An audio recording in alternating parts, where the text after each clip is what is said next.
Welcome to the stream, everyone. Welcome to the stream, everyone.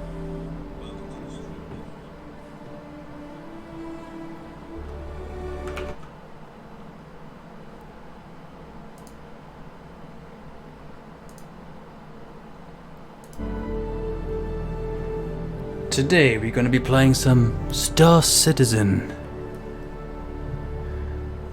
The brand new patch 3.5. And I can't wait to get going. Just a bit of more setting up to do. And then we're gonna get started. Now I'm excited for this. Very, very excited. So excited, in fact, I brought some beer. A whole bottle, a humongous bottle of Beck's, which I will consume over the course of this live stream. So cheers, everyone, to Star Citizen.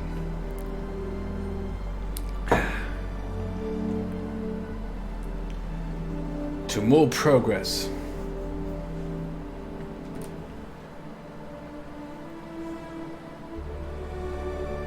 So we're gonna start here with the character customization.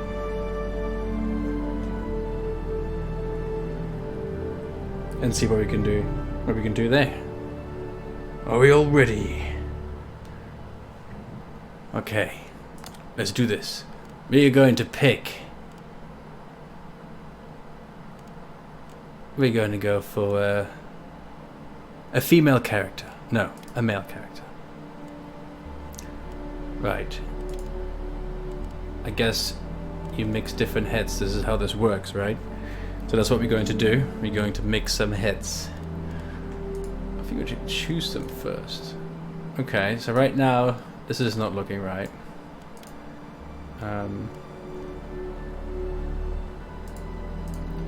Oh, lock, unlock. Hey, how do I choose the different faces? Let's mix Asian in there. And more. Let's mix in some of that.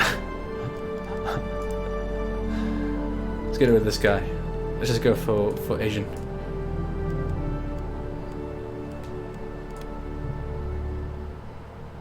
Like that. More advanced. Eyebrows. Let's go for that. We're going to try and make him look a bit fun. What should we do there with the ears? Maybe like move them up a bit. Let's move them up like an elf a little bit. Cheeks. Let's get some stiff cheeks in there. Nose.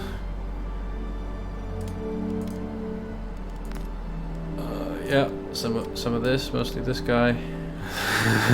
I'm loving this. This is good. Yeah, excellent. What else? We got mouth. Let's give him a really small mouth.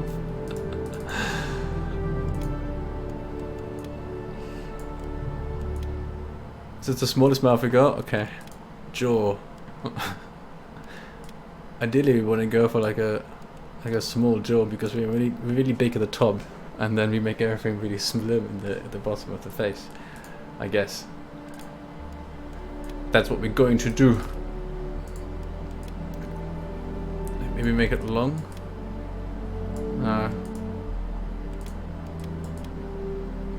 Although that makes it look even a little bit stranger, actually. So I'm gonna go for the long chin. 100% of that. Okay, crown. Crown? What is that? Oh. Wow, okay. See at the back.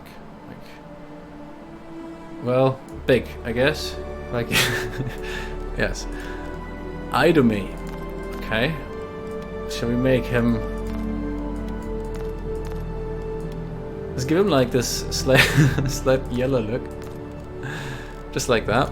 And then go for An icon. Hair. Let's see. Oh yeah, maybe if the... I like that. Except... No. Hair color. What kind of funky hair color can we give this guy? Blue? What is this? It's like slightly purple.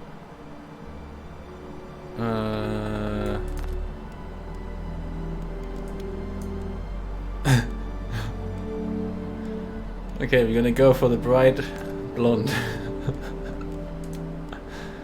Excellent. I don't know what I've created, but it has been done. Yes, confirm. Let's do this.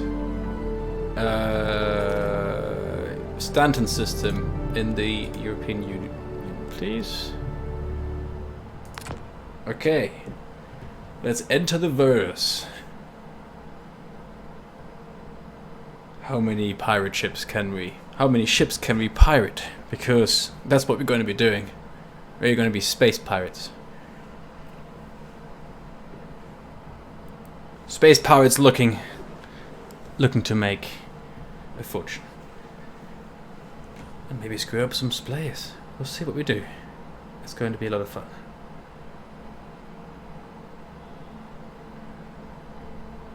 Oh, we are here at Stanton Station.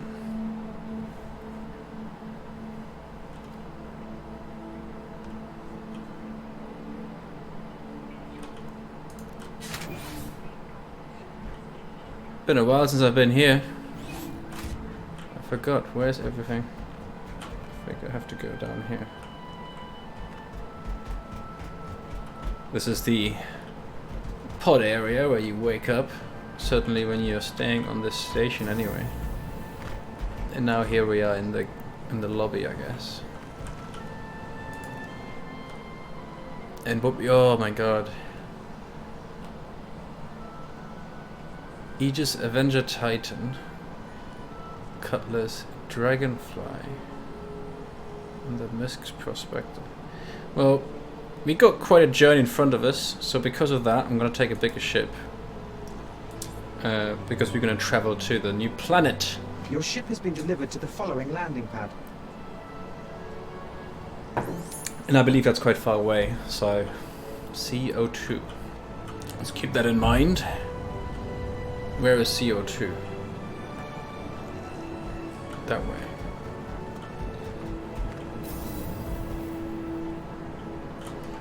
I can't help but feel like I need to change my field of view here just a little bit.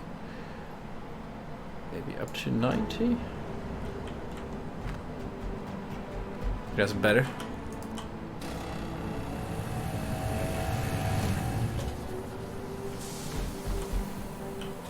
So smooth. I remember it being this smooth. The graphics. Just when the doors open, sometimes it still has a bit of a stumble. Other than that, doing pretty well so far. Let's see. This is our ship, I believe. Oh yes. Hey, how do we open chat? Ah. Oh, hello.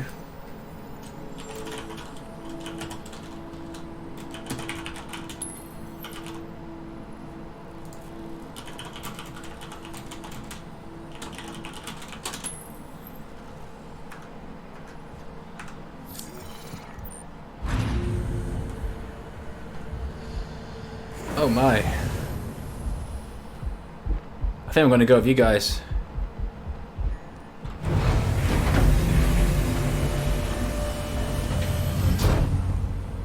Wow, that's one way to park this thing in there. Jesus, man, this is not working out.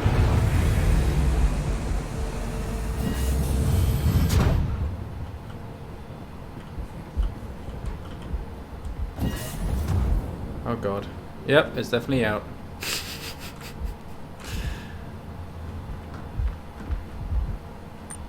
Anyway, we have just hitchhiked a ride with these guys instead of taking our own ship.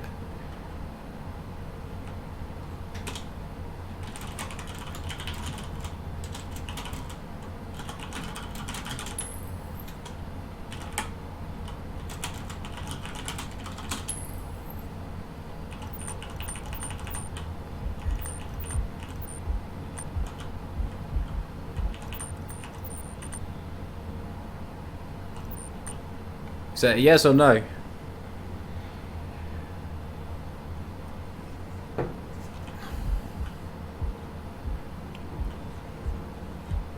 What the? Oh, he's trying to get this thing in here. Good luck. Be more careful this time. Whoa. There we go. He made it.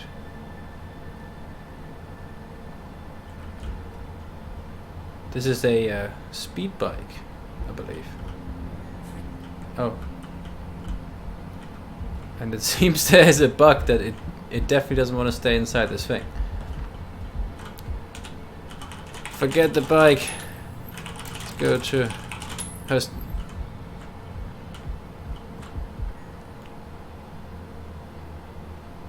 We are at Port Olusar, somewhere in the Stanton system. As part of the game Star Citizen. And yeah.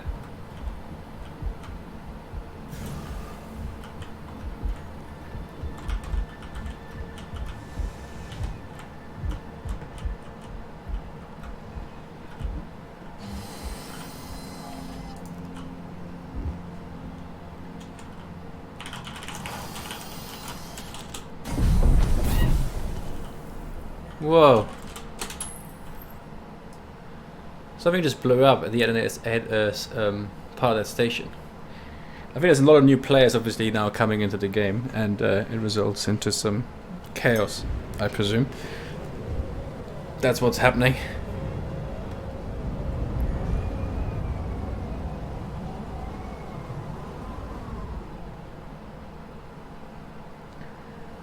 But now it looks like we are going somewhere.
I think this has a turret, doesn't it? Doesn't the ship have a turret?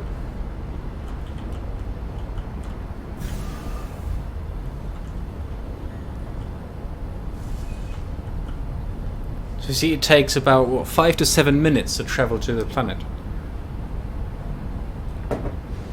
That's obviously like, you know, quite a long time, but you are visiting a different planet.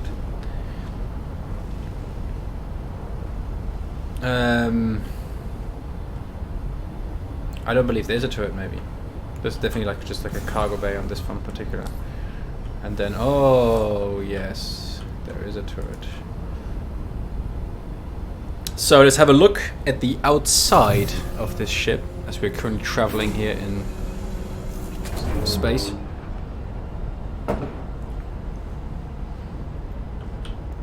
Now the turret is off. Turn it on.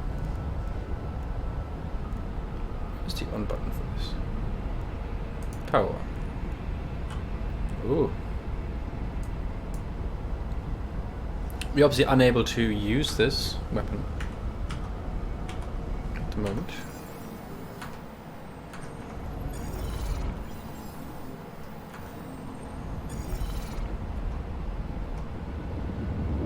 There we go. And here's the external view right now of the ship cruising through space on our way to Hurston.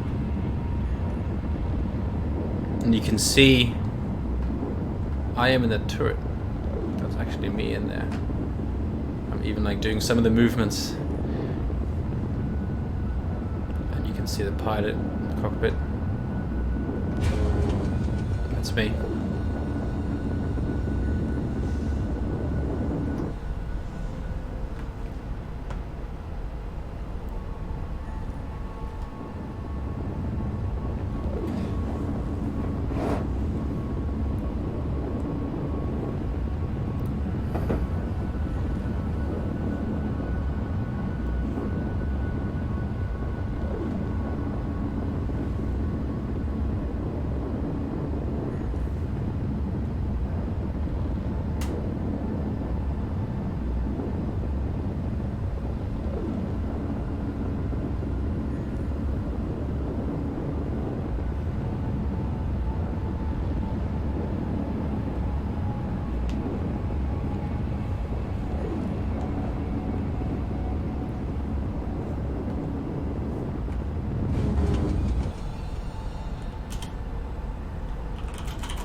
I wonder just how much longer we have to go. Probably not that much longer. I can't wait to arrive. I've never been at Hurston before. So this is going to be an adventure. We're going to visit a planet that is entirely made by man, pretty much. I mean, it's built around an entire city, covering it. We can obviously only traverse a small part of it, which still is very large. But eventually there's going to be hundreds upon hundreds of different areas to visit, really making this whole planet feel like a whole planet that you can go anywhere to and do anything you want. With missions, all kinds of missions that you can imagine will be part of that. And you could spend many hours just doing missions on one planet, exploring the planet, the culture, the background, the history, everything about it. You could probably buy properties at some point there, maybe industry. You can do all these things on just one planet, just like you would in any other large-scale RPG. But then there's going to be more and more planets, different planets. And it's just going to add to it, and it's going to be becoming more and more. It's going to be fantastic. Come out of hyperspace. Yes, I will come out of hyperspace. It is just currently that we're traveling, a far bit.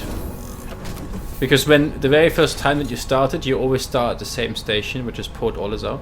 And when you are at that station, you're very far away, unfortunately, from this brand new planet.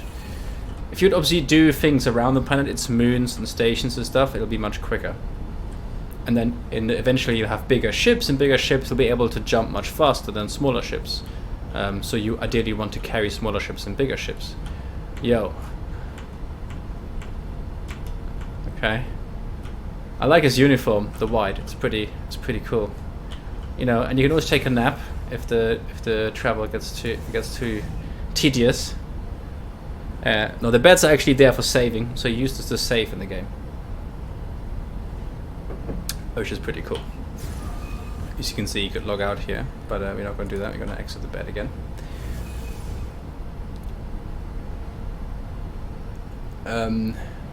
See how we're doing on our little journey. Oh, I think that sounds like we've just exited hyperspace. Whatever. Oh my god. Oh yeah, it is large. Wow. Yeah, that's a real planet, I guess. Let's see what the chat says. Oh yeah, global chat. Okay. Arrived. Let's go. Land in the city.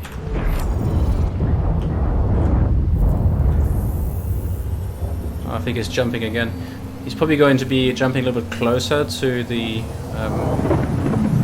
actual city, wherever we go.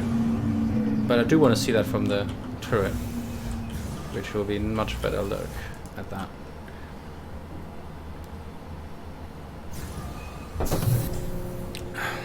Okay, and here. Oh, yeah, we're already quite far down.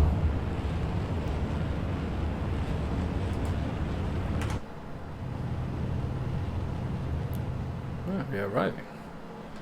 So we're currently, I guess, here in orbit around this planet, getting closer to our final destination.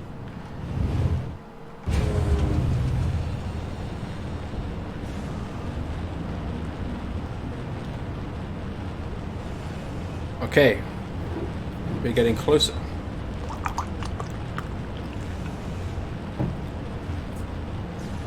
And this is not Hurston, this is Daimar, isn't it? Looks like we'll have to take a different vehicle from here and then travel to Hurston. This is not Hurston, because I think Hurston's covered entirely by cities. I think this is Daimar. It's another planet. It also has a large city. I think this is called Lorville. This very large building here, the tall one, heavily inspired by Blade Runner, which is pretty cool. Once you're down there on the ground, boots on the ground, then you just realize the scale of everything. It feels like it's getting slowly closer. We're probably traveling at probably a few hundred miles. You know, same as like an airplane when you fly around.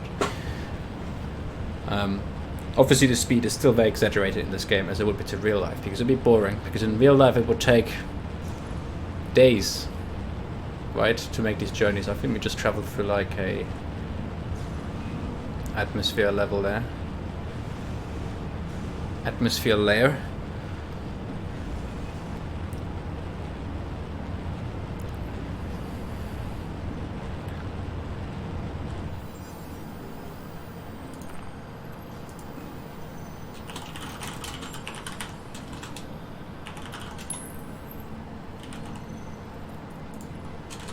Luckily I didn't pay these guys to bring me to Hurston, because they would have done a terrible job.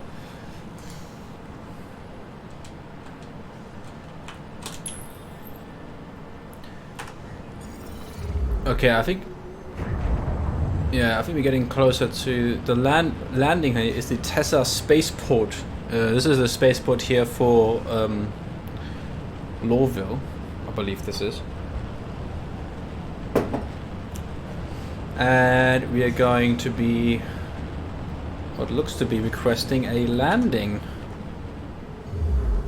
Hopefully, and then we're going to be landing in one of these ports. You can see there's very large ones there for large ships. We're obviously going to stick with the maybe medium-sized one, considering that we are a medium-sized ship.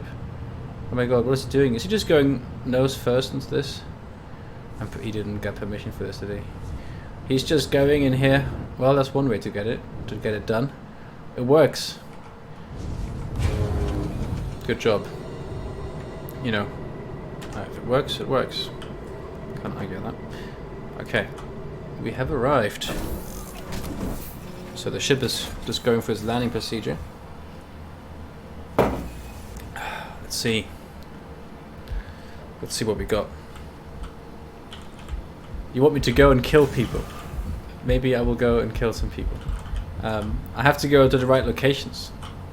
Yeah, where's the fucking pilot? we need this door open. Oh, there we go.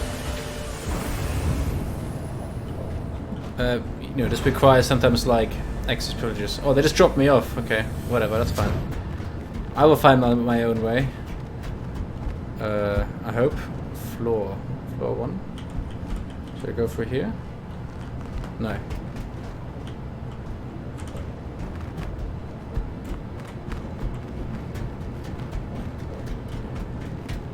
That looks interesting. It's like a cargo hold of some sort.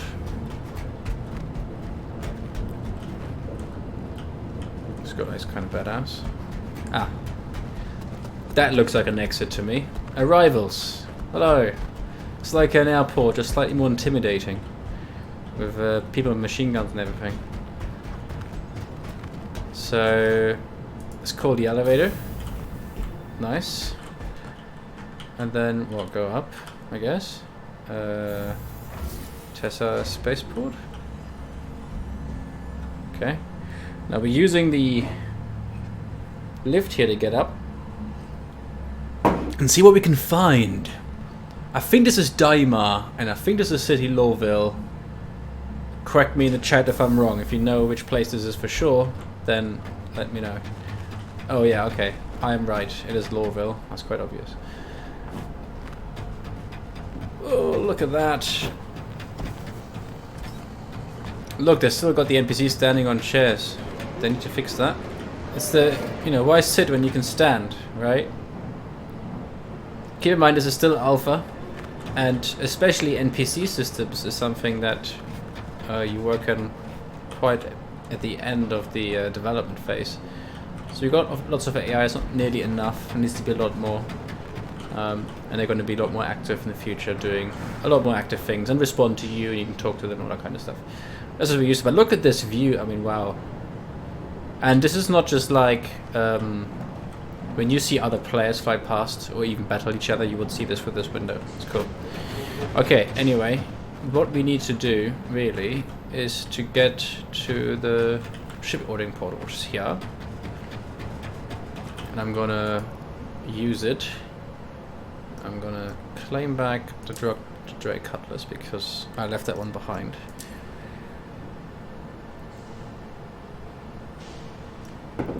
And I'm gonna use a different ship to do this actual thing. I'm gonna go with the Prospector. Let's go with the Arrow, because that's just a fantastic ship. Let's go for that. It's a small fighter. Hangar 9. Thank you for visiting. Wow, that's quite the outfit. Okay, heading to Hangar 9. Let's see what we can find. Elevator to hangars. Okay. Oh, look at him. He's teleporting himself from that to that position. What a skill! Which one is 9? Oh, it says at the bottom. 8. 9. Okay. To Hangar 9. I saw him.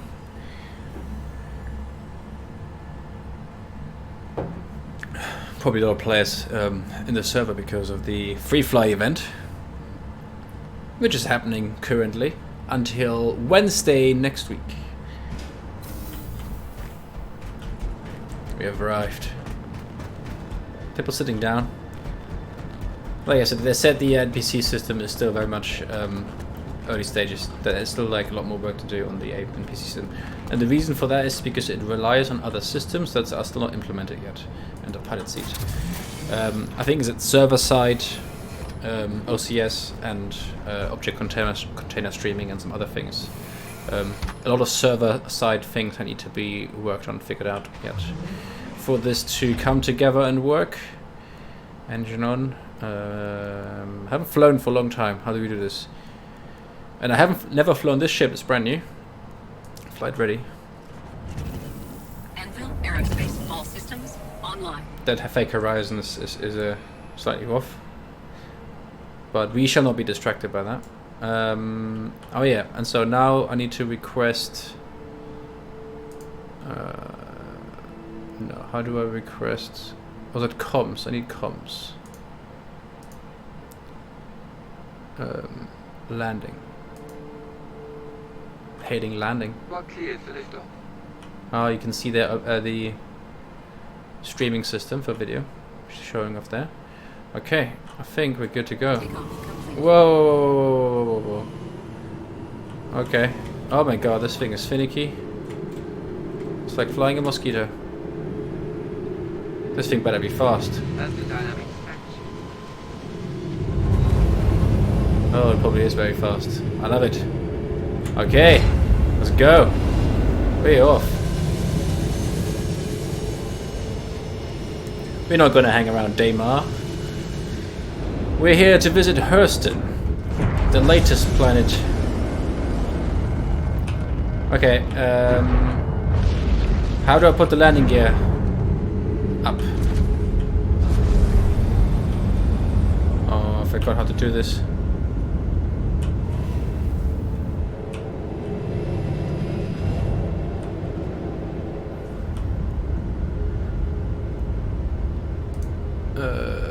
Items.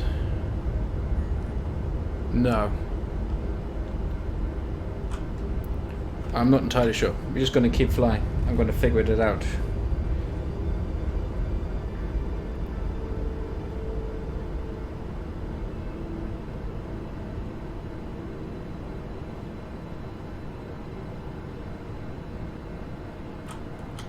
It's N. There we go.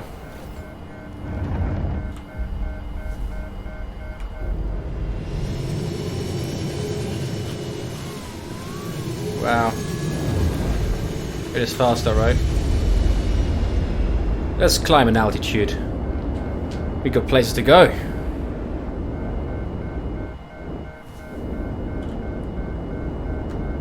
Look at that. Okay, so we made a kind of unwanted stop at Daymar Lorwell. I don't know why this restricted landing thing is still beeping at me. Surely I'm very far away from it now. Like I said, this is very much a work in progress game. I do not recommend buying it if you expect a polished game yet. It's very early still yet, even if it's been development for a long time. And just as I say this, it obviously crashes. Unable to send data. Socket error. Well, might as well restart. It will disconnect. It will do that sometimes, especially I guess right now it's very busy. And let's visit it again. At least it didn't kick us all the way out to the desktop, so we're just going to be able to jump right back in. We're not going to give up until we have visited Hurston.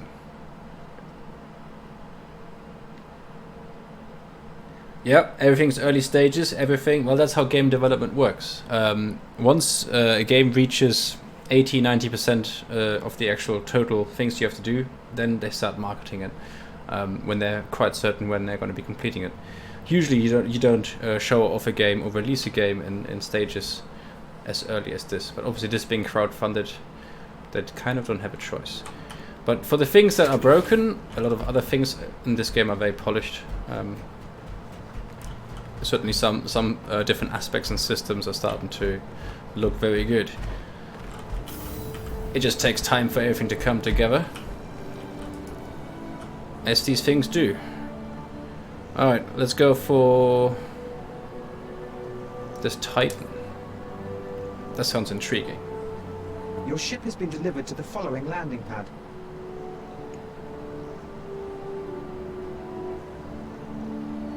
Give it to me, BO7.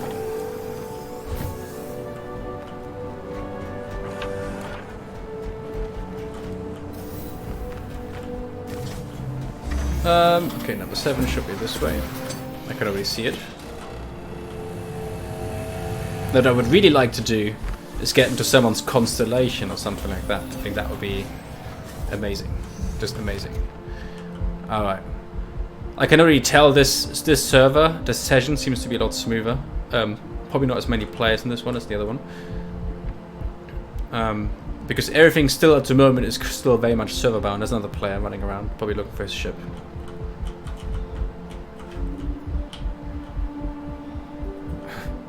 A lot of players looking for ships. Yep, this is mine. I like this one, it's pretty good. Got like a little loading bay area. Oh, we've got even someone coming with us. Excellent.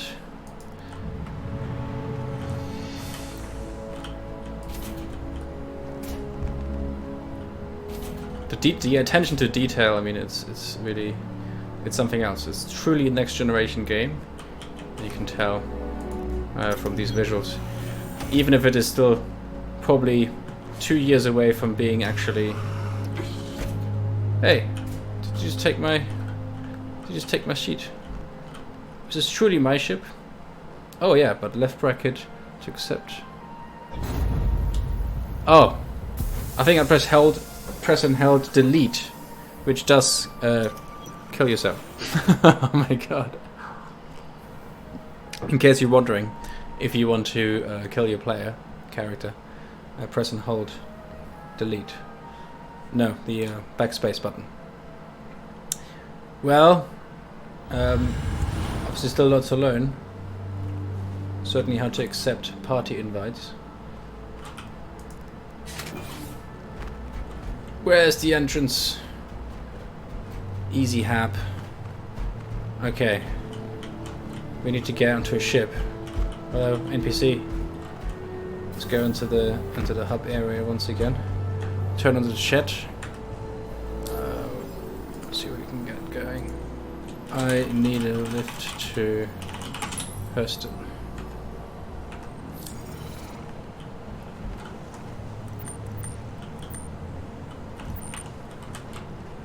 Okay.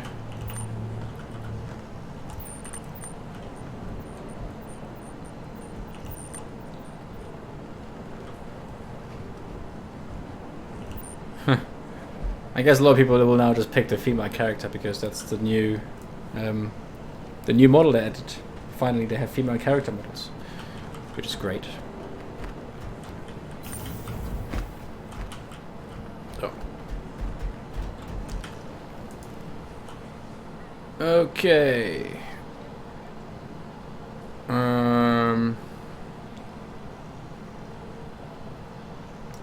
Can we expedite this? Yes.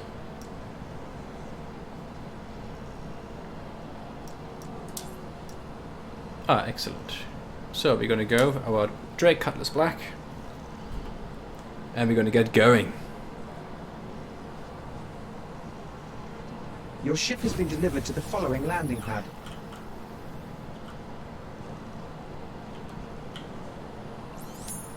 BO7.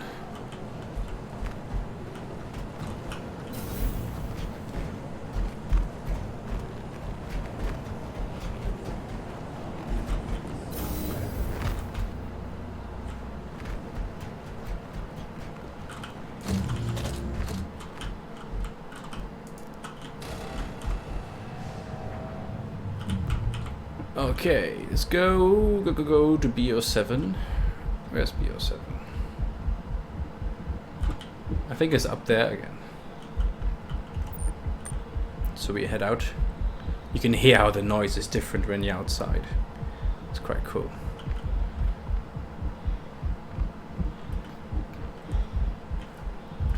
Oh, that's a prospect of that one.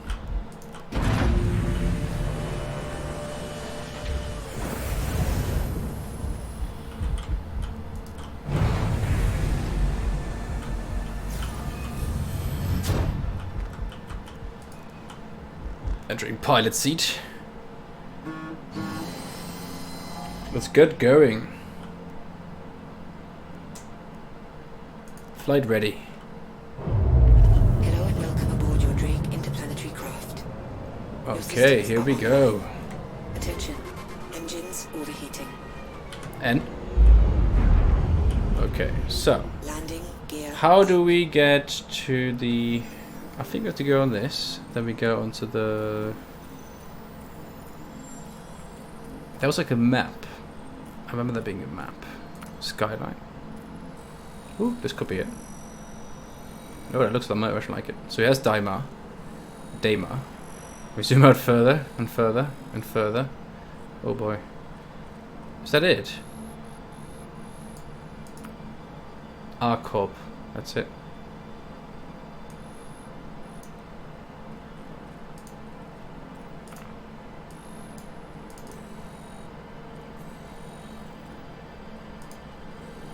Let's set Arcorp as... No, what is this? Oh, it's one of the moons. Interesting.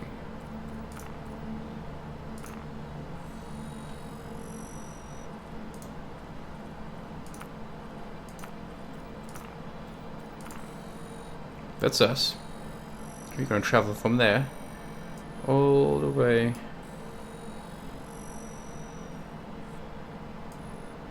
to here. Is that even possible? Maybe it isn't. Maybe it's too far away. Huh.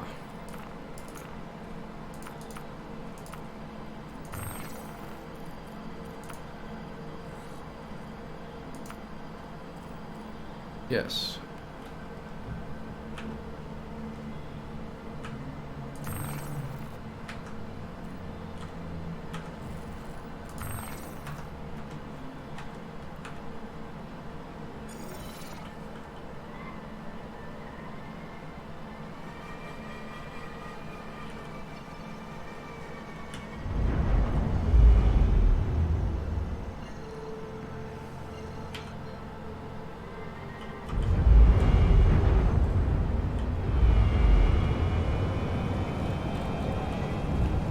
Traveling around aimlessly.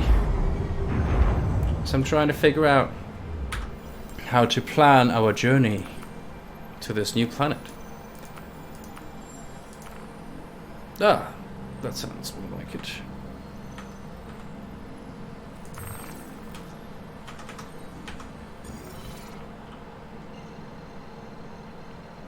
Yes.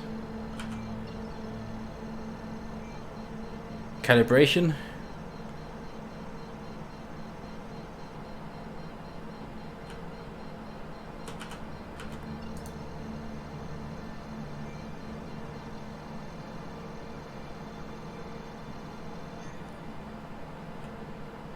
Quantum drive is now on. Oh, looks like we're on a journey. Looks like we're doing it.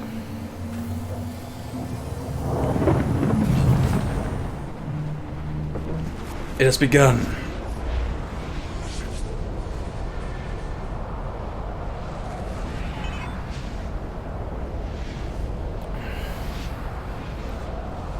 Okay. Oh, the question is, just how long will this take? Quite some time, I imagine. So we'll hang back and let the space noise come down.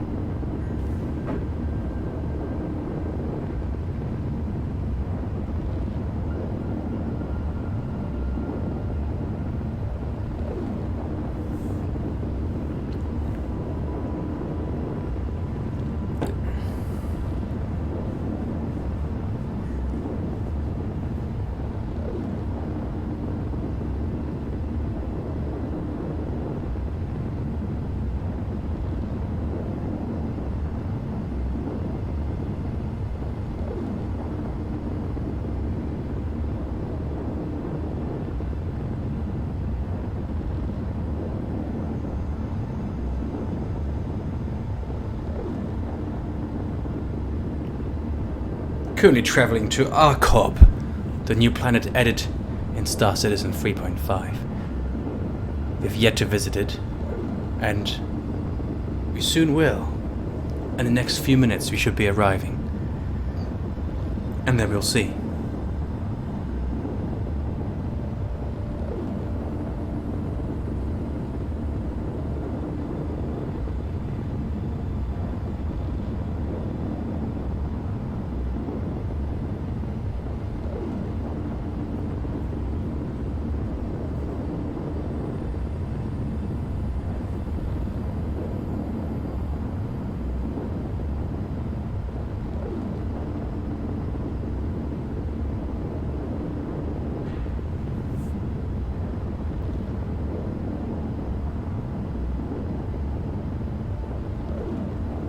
Oh yeah. Look at those engines humming away.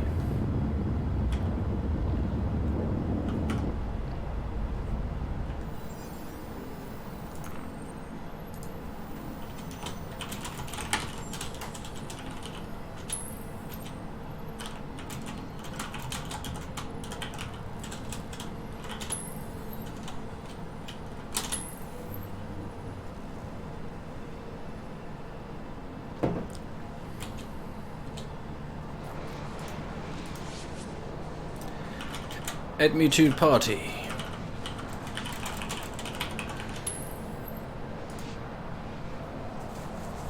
Someone's making delivery missions. Oh, looks like we have arrived. Something has happened. Quantum drive is now off. I can see that.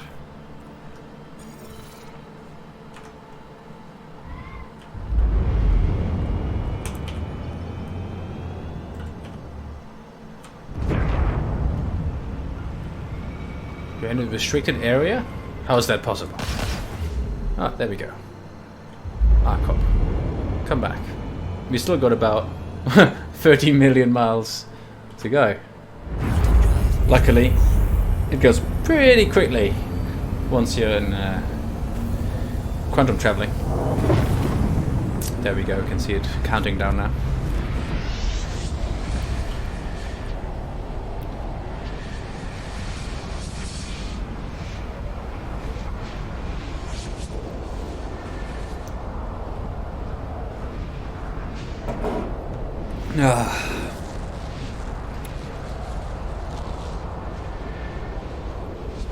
The spear's going down well.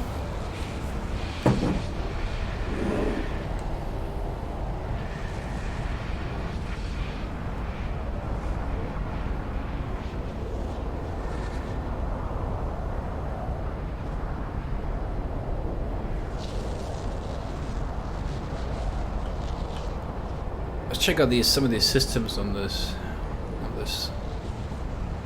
Cutlass Black. Here we'll be able to manipulate power output to either weapon systems, I guess support systems, and then this is something like shield. I guess that might be used for various things in battle. Obviously other players could obviously manipulate this too for you, like your co-pilot, and then you have your guns. Scorpion GT212, Badger laser, chaff, flares, another one of these machine guns. Not bad. And we do have 2 missile systems on here as well. So this ship is certainly equipped to handle some beef. Some serious beef. And I think it can also take some serious damage. But right now, we are focused about arriving at Planet Arcop. So we'll see. We'll see how that goes.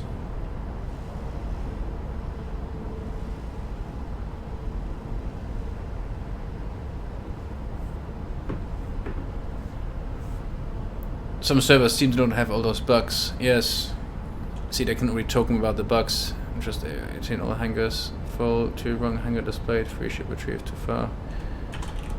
Guys, where is best to land at Arcop? I want to visit Area 18, because this is where we're heading. We're going to be heading to Area 18 at Planet Arcop. Now, a little bit of background about this planet. It is essentially a planet owned by a company. And the inspiration for this is obviously this citizen is in the future quite a bit. If you consider even today, the largest companies in the world like Apple, Google, Amazon, all of those, they already have either like a huge headquarters or something like Google. They have something like something that resembles like a university complex, almost like a campus, like a small village that's dedicated to their company, and then their employees, they live there and they work there. And so it wouldn't be far stretch of imagination to say that in the future you might have like even like city districts which are like belong to a company. And then in the far future, as traveling to other places is more abundant and easy, you'll have entire planets owned and operated by companies. In the case of ARCOP, this means that environmental rules and stuff obviously do not get much love, so to speak, on ARCOP. So it's a heavily polluted planet, heavily industrialized, just a planet owned by a profit-loving industrialization company, and it's all pretty epic and big. But we'll see. It has that Blade Runner feeling to it, the grittiness of it, the dirt of it, in between the skyscrapers and everything that is there. It is great. We can't wait. There's just one place to land if you want to visit 18, but sometimes you'll find it very hard to leave it. You'll never escape. No, but I have never been there. I definitely want to go. Okay, I will come to area 18. You be there waiting for me with presents and a welcome party.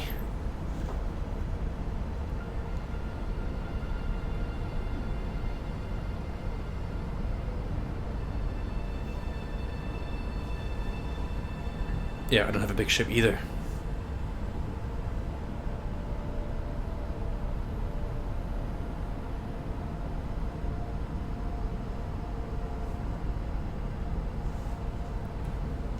And we are only 7 million miles away from planet ARCOP. We're getting closer.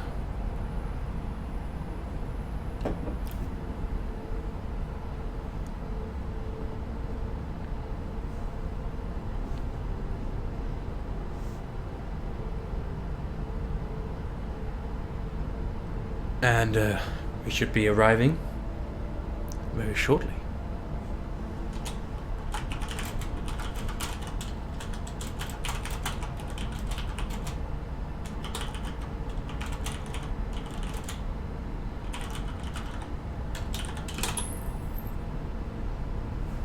Will anybody accept me into their ship?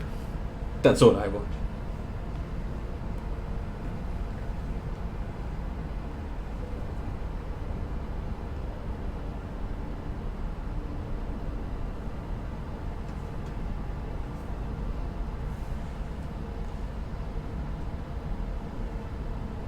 Attention. Engines overheating. My engines are overheating, but we're 2 million miles out. We're not far.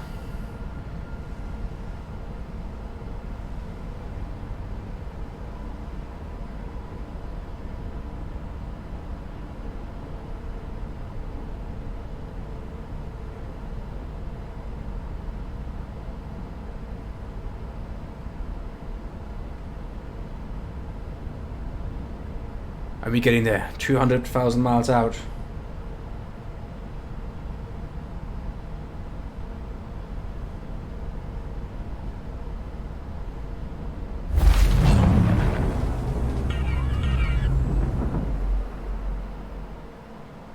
Quantum drive is now. Wow. Look at that. We have arrived. Officially arrived at planet ARCOP. Isn't that amazing?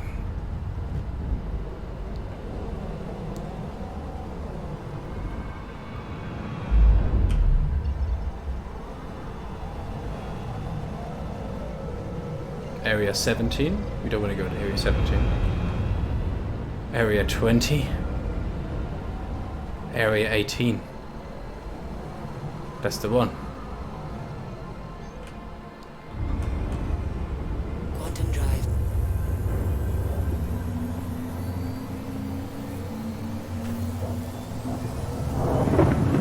Wow.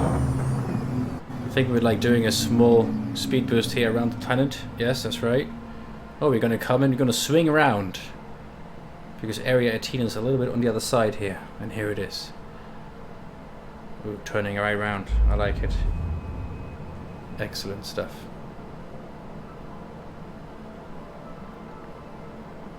We have arrived. Drive is now off.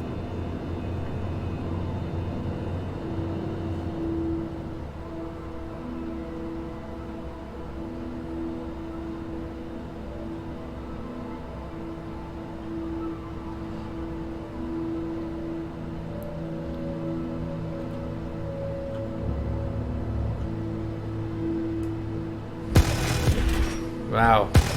Testing some of my guns. That's a machine gun and it's a lasers. I like it. Good stuff.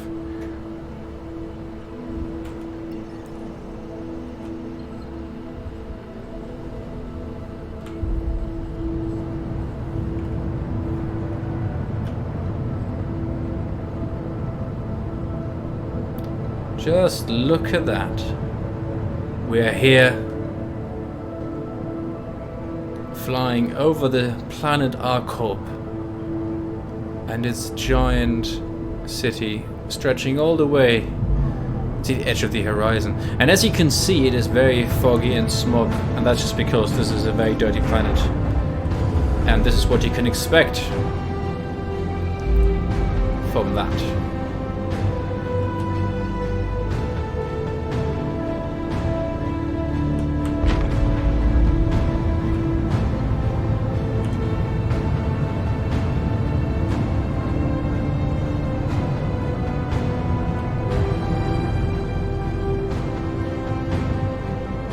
Oh my god, look at how many buildings there are in the distance. It is insane. Just insane.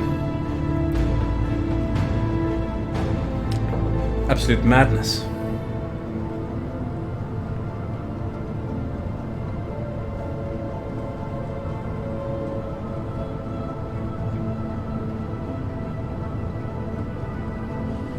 Complete madness.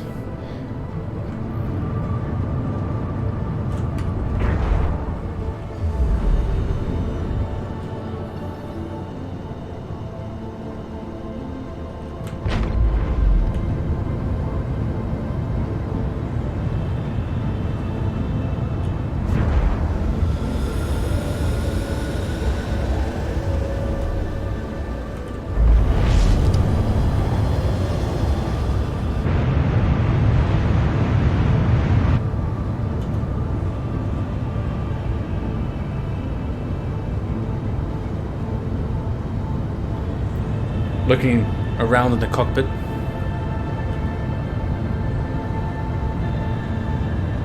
There's a city planet. Yes. Yes, because we have arrived. And there are buildings as far as you can see. As far as the horizon stretches.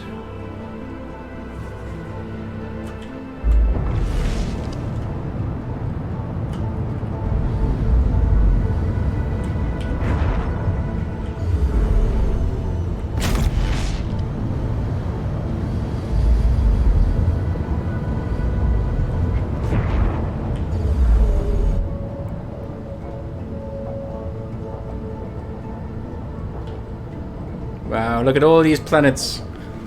All these buildings. Some of them very tall indeed. But here we are. I think this is seems to be the airport. Looks very much like it. Yes, this is an airport. Because now, if I remember correctly, I should be able to bring up... Oh! No. Okay, this button is leaving your pilot seat.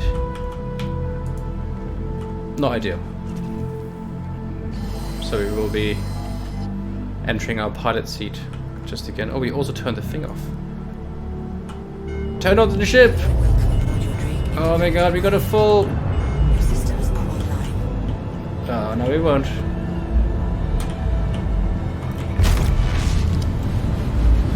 Okay, looking good. We made it. Right.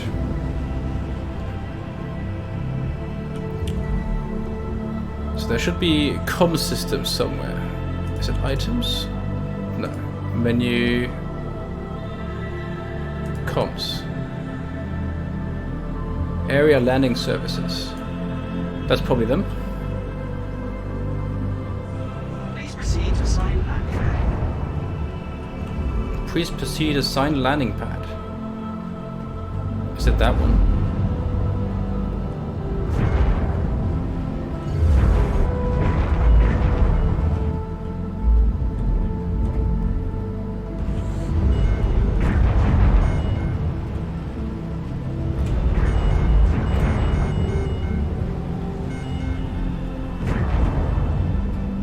I think this is just another player, that symbol. So I don't want to go into the wrong landing bay, ideally. Yes, Blade Runner is that film, so it's very Blade Runner-esque-ish. Certainly, as soon as I manage to land somehow, that should also be the case. I just have to get down somehow. The music, by the way, it's really cool. Can't get too close to these buildings, as you can see, because they won't allow that. I guess just as you would under normal conditions.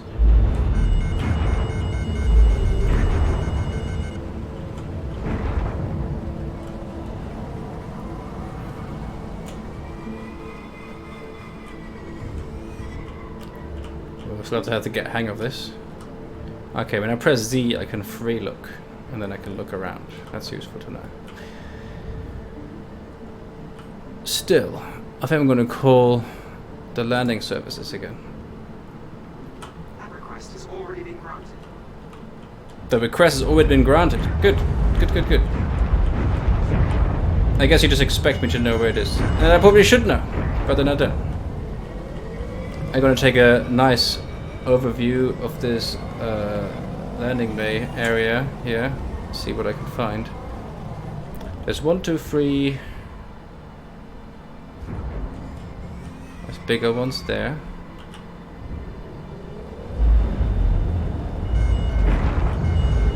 Oh, I didn't know. Oh god. Woo. Okay, that was close. I think I found it. Look at that.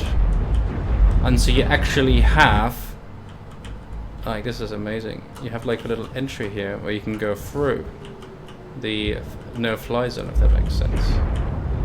So I should be able to go through here, just like that.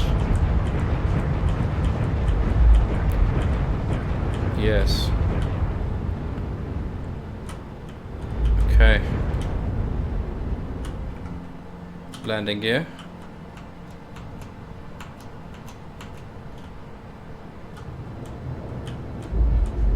Oh, look at that. And we are landed. Amazing. Landing complete. Have a pleasant stay. Engines offline. Okay, the engines are off. Exit. Warning, you're blocking an active flight path. Please vacate the vicinity. Yes, that's my plan. I want to vacate the vicinity. That's what I'm here for. Initiating ship storage procedure. Not what I'm in For it. your safety, please vacate the area. Thank you for your cooperation. Oh, there's a guy tapping away. He's probably the guy who's like nagging me to leave. Leave! We are busy people! I can understand. God knows how much it costs to rent this hangar. No. Oh, this is nice. This is volumetric fog, I believe. Oh, there's some bugs there. Well, this one certainly will probably have some Initiating bugs. ship storage procedure. Yeah, For you your go ahead with safety, that. Please vacate the area. Thank I'm you for gonna your vacate cooperation. the area. Once you let me in that lift, I will. Did I call it?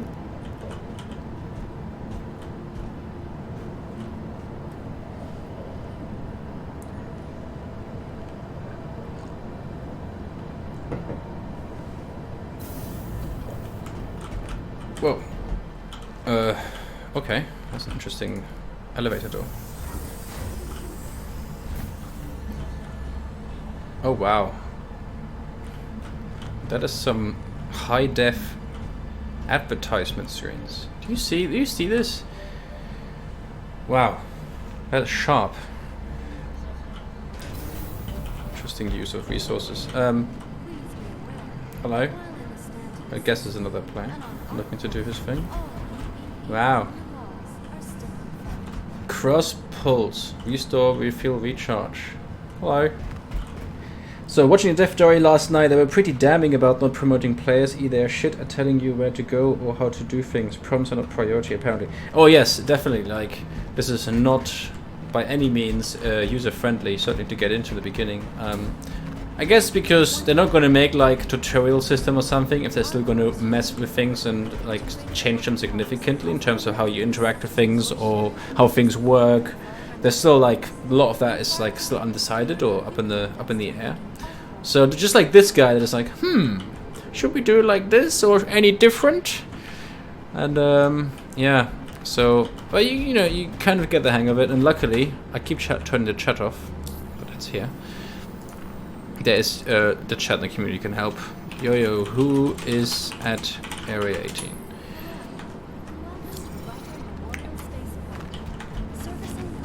Right, how do we leave this place? Now that's the big question. In-game ads need to make a comeback. Absolutely. I feel like there should be ads, you know, like Coca-Cola. But look, there's a torpedo burrito. I like this one. Unleash a payload of flavor. It's pretty jokes. Hammerhead. That's a ship. Okay, but now let's get back to finding where we should go. This is the observation deck, and then we have the commercial lifts, hangar elevators, commercial flights, interplanetary, domestic. These are like gates, okay, but we don't want to go to the gates. So, ooh, customs area, and here's another player. He's obviously looking for maybe like a ship or something. So let's go and leave this airport. Oh man, these animations, they're somehow very high. When you usually see this in the game, it'll be like a basically like a video, and it's very hard to make it really crisp. I don't think this is a video. This will be some different kind of tech. It's a bit too expensive to just have a 4K video running on that screen. That would be insane. This might have something to do with their technology called render to texture, which they say highly optimizes in-game screen technology or graphics, that kind of stuff. This is the customs area, and right now it's obviously not working. I mean, it looks pretty, but it's not working. But a few patches down the line, as they refine and build up the capabilities of the NPCs, which at the moment is just like they're almost like static. Then when you actually go through here, they'll be real and they'll check you out. And if you are transporting like illegal things, they might stop you and you might have to fight them or whatever you choose to do. Or you have to get like a different access to the city so you can smuggle your illegal wares. You know, so it makes it difficult, obviously, to make up for the increase in money you can make from it. What is this? Is this like a transit system or something? Wow, see-through screens are pretty cool. Tram arriving in. Wow, there's actually like a. How cool is this? And there's a player there. Hello! Yo! Oh, is this a player? Yes, it is! This is so cool. At the moment, I mean, I don't know how many people there are in a server right now, but what will eventually happen once they introduce server meshing is there's going to be thousands of players. And then there's going to be loads of different servers, and all these different servers, they're going to take over different areas of the universe and concentrate on them. And then with very clever technology, they must find a way how you transition from one server to another. So if you played lots of GTA, for instance, where you always play in one session with your maximum of 30 players, and then the NPCs, the few that you see in the world. And that's your session, that's one server doing its thing. But imagine you could link multiple servers, and then you could make the world either more detailed, you can add more characters and more things going on, or you bring it up in scale, or you do both like Star Citizen's trying to do. Where is this flying train taking us? But this is really cool. Remember, this is also we have a dynamic time of daylighting here. So at the moment it's daytime in our foggy planet city of Arkob. But this will look even more Blade Runner-esque once it's nighttime. For sure. Can't help but think we are a revenue collaboration opportunity with regards to the in-game video. Get the community to produce content. Oh yeah. Get the community to produce content, maybe even start getting companies to start advertising their stuff in there. Certainly, probably a revenue opportunity for Cloud Imperium games in this, because after all, if they're really going to build this whole universe with all these different places, there's going to be so many opportunities to have, I guess, advertising panels, and that might even help make the world more believable. The more different, because you can see how much stuff you will need to populate this. Vitek, a taste of freedom. Freedom beer! I like it. Cave to your craven. I feel like the person or the people at the Cloud Imperium Games coming up with the adverts must have one hell of a time, just like joking around with satirical advert concepts, obviously inspired by real life. Cubby Blast, weapons and ammo since 2033. I think we have arrived. Where have we arrived though? That's the question. I am in awe how smooth this is, considering, I mean, we were up there and we saw the entire city, and now we're here. It is mad. Just a little bit mad. We're gonna follow this person. Just like kind of jogging away. Can we change? Oh yeah, we have an external view as well. So there we go. If I press F4, I can view myself from the outside, third person, or first person, just as you want. And remember, this is only version 1, and I can't wait for caves on planets and moons. We already have lots of moons, but you're right. They demoed the cave system, and the cave system means that you're going to be able to dig into planets, because up until this point the planetary technology only allowed for the surface on the planet. You can put buildings onto it, you can objects, you can put things onto it, but we weren't. Wow, oh my god, are you wow, this is amazing. Just the actual like crispness of these visuals, and it's smooth. Like, I didn't expect this to be as smooth as this is, if this is like, wow. And the NPCs, I saw some videos where they were like spazzing out, and you can see these guys are spazzing out just a little bit, but keep in mind that the NPCs, that's still very much early and work in progress. Wow, look at this like pixel rain or something falling down from this. I actually think there is a scene in the Blade Runner where this happens. A sort of like semi-realism projection thing. Also in the film Blade Runner you can see this. And look, when this guy is looking at this menu, I can actually see the menu. Isn't that insane? The same thing here. When I bring this up, this projection here is also called render detection. So other players can see this as I can see it. It's a strange one. But what render detection can do, that makes screens in games much more efficient. This was usually a problem in games. You didn't see many screens in games for that reason. But Star Citizens being obviously ultra modern, there's going to be a lot of screens. Very GTA-like, with its jokey ads and brands. Surreal how much art they've borrowed from BR. What is BR? But you're right. I'm sure Star Citizen is a huge accumulation of people saying like, hey, I've seen this there, I've seen this there. I saw as soon as Blade Runner, the new one, came out, they were like, okay, we need to make things look a lot more like that.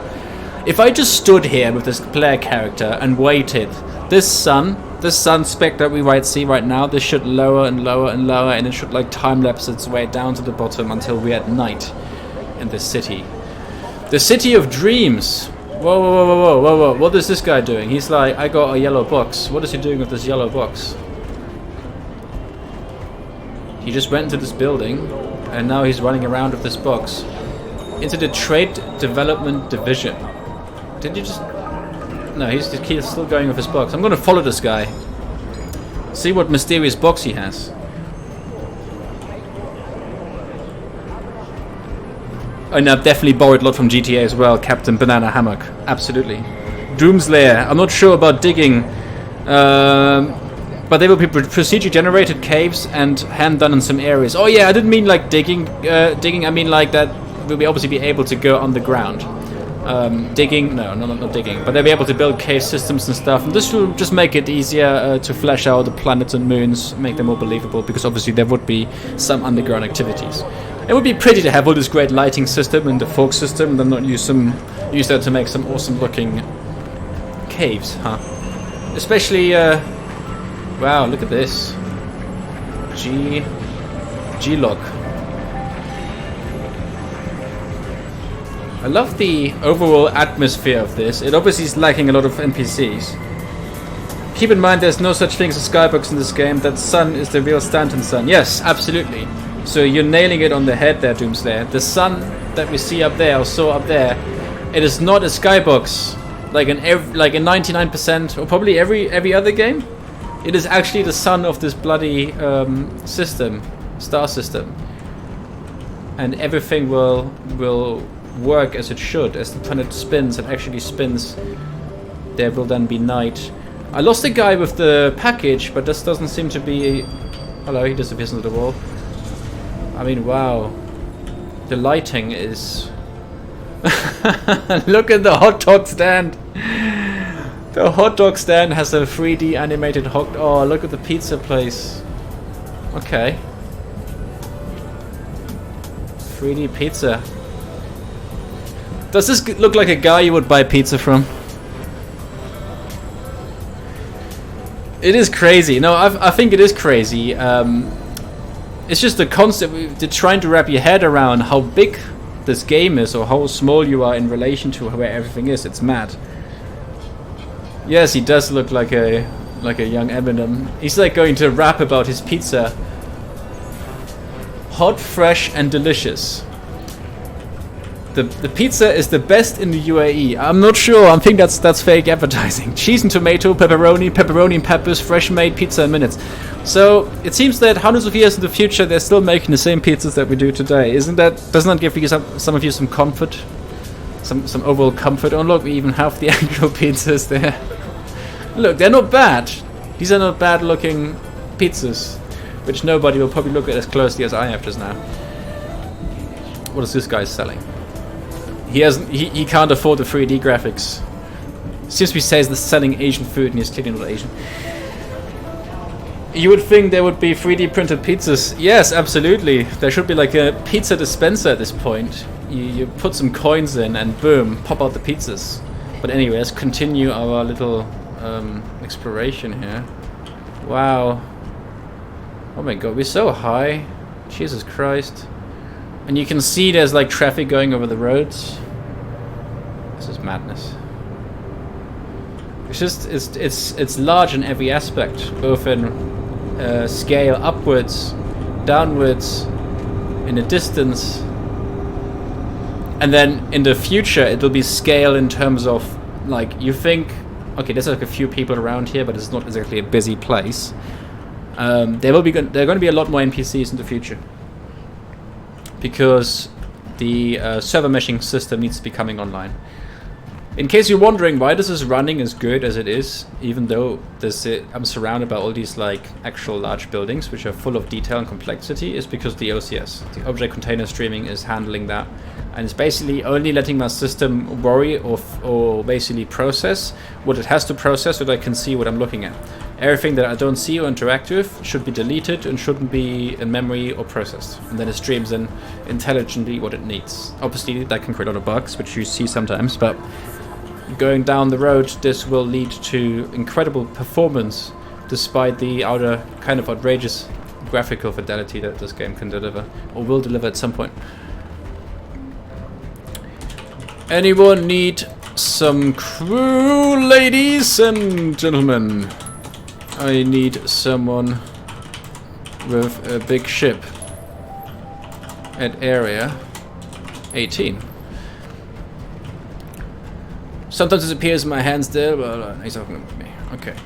I feel like, honestly, I'm gonna start getting lost in this place the more I walk around in it. I'm not entirely sure whether I'm even gonna be able to find my way back again. I don't think I actually will. It seems like... Can we go into this bar? Oh, we can. It's the G-Log bar, of course. Right, looks like a bar. There's a few people having some drinks. Huh. That's a bartender. Can I interact with him? I need a drink. Oh. Carry. Oh, wow. I can carry. How do I... I can sit. Oh. Okay, I can sit at the table as well. Isn't that cool? Well, I guess in the future I'll be able to order some drinks. Yeah, when the server-side OCS comes in, I believe that technology will make CRG be able to have way more NPCs around places than animals, trees, bushes, plants, grass, etc. The fidelity would be crazy. Also, server meshing will help too. Yes, it totally will. It's all about getting... Server meshing is one of the big hurdles. And don't forget... you might not know this, but maybe you do if you're well informed, that they are planning to use Vulkan down the line. So they want to switch from DirectX, which basically every game usually runs on, and they're going to ditch DirectX 11 or 12, whatever they're using, and they're going to use Vulkan. And Vulkan, which is also pretty new, is again, they're just doing this purely for performance. Vulkan will give you better quality visuals with less strain on your hardware. And that is existing hardware. So your graphics card today, you're going to have much better performance down the line when they use Vulkan. They want AMD instead of DirectX. Well, Vulkan runs both on NVIDIA and AMD and runs on both. It is not dependent on the hardware. But at least I know where the spaceport is, so I can go down there and catch a train maybe. Because we need to go somewhere else. We can't just hang around here at this bar. Oh no. Is this not the entrance? Oh no, maybe not. Yes. Oh, I remember. This door looks much too similar, I feel like. Okay. Oh yeah, so I guess I go down here. So yeah, exactly. Vulkan runs on both NVIDIA and AMD. You can look that up. And there's some great demos already, so like tech demos that show this off. That's the reason they want to use Vulkan, because they wouldn't go through all this trouble of making compatibility with that, and then it doesn't work on for people with NVIDIA cards. That'd be kind of stupid. They want to have a solution that works for everyone, and everyone benefits from that. And Vulkan is the one. Yeah. So that's also much down the line. That support for Vulkan is going to make a huge difference. Dude, I'm just walking around trying to find the way to the... I'm not going to attempt parkour here. I feel like a slip off and I'm going to fall for a very long distance. Oh, I'm back here. I do remember where I'm here now. But damn, this place looks cool. I mean, wow. Just the colors of it even. It has so much of a vibe. The only thing it needs right now is night, rain, a little bit more fog. Maybe it's enough fog. Just give it night and some rain. Honestly, Cyberpunk 2077 reveal, this E3 reveal, the second reveal, I think this time around they're going to show us rain. Every Blade Runner themed game has to have rain. It gives it that particular look and feel. Existed, I would teleport you to my house so you can scratch my shoulder, then teleport you back. I've got an itchy shoulder. I would love night and rain. You want me to scratch your shoulder? I don't know, man. Maybe. Maybe if you pay me a lot, I'll scratch your shoulder. Well, stick around and definitely subscribe, because I'm going to be streaming this a lot more next week, Monday, Tuesday, Wednesday probably. So yeah, but unfortunately the USC, as with the in-game currency, it currently gets reset every patch. So another reason why it doesn't actually make sense to buy the game right now is because any progress you would make would be for nothing, because they reset it, you know. They're obviously saying like, look, you can play it, but it's basically just for testing, okay? The game's not nearly finished. You can just fuck around in it. But at some point, they're going to turn on the persistence, and then the money that you own will be yours, and you can keep it, the ships, whatever. But just like GTA, you basically just make missions, make money. Is this a door? No. Astro Armada. Let's go down here. I literally know everything. Well, great. I love Star Citizen. I think it's really cool. I sort of follow it on off, because obviously it's taking a very long time, so you can't get too invested in it, sort of like falling all the time. But every major patch that comes out, this is when, you know, I check back in and see what's going on, just as it does now with 3.5. Great stuff. Dumpers Depot. I think this is where you can buy upgrades for your ship. Is that true? Also, I think 3.6 is full persistence, if I remember correctly. Yeah, hopefully. I mean, I think that would be another big step. For those viewers who don't know, full persistence in Star Citizen will mean that if you leave an item somewhere, it should stay there theoretically forever until another player moves it again, right? That's the same for if you like land a ship somewhere, or you park a car somewhere, or you crash like everything will just stay where it is. Sort of the world will be shaped by players, so to speak. If that makes any sense.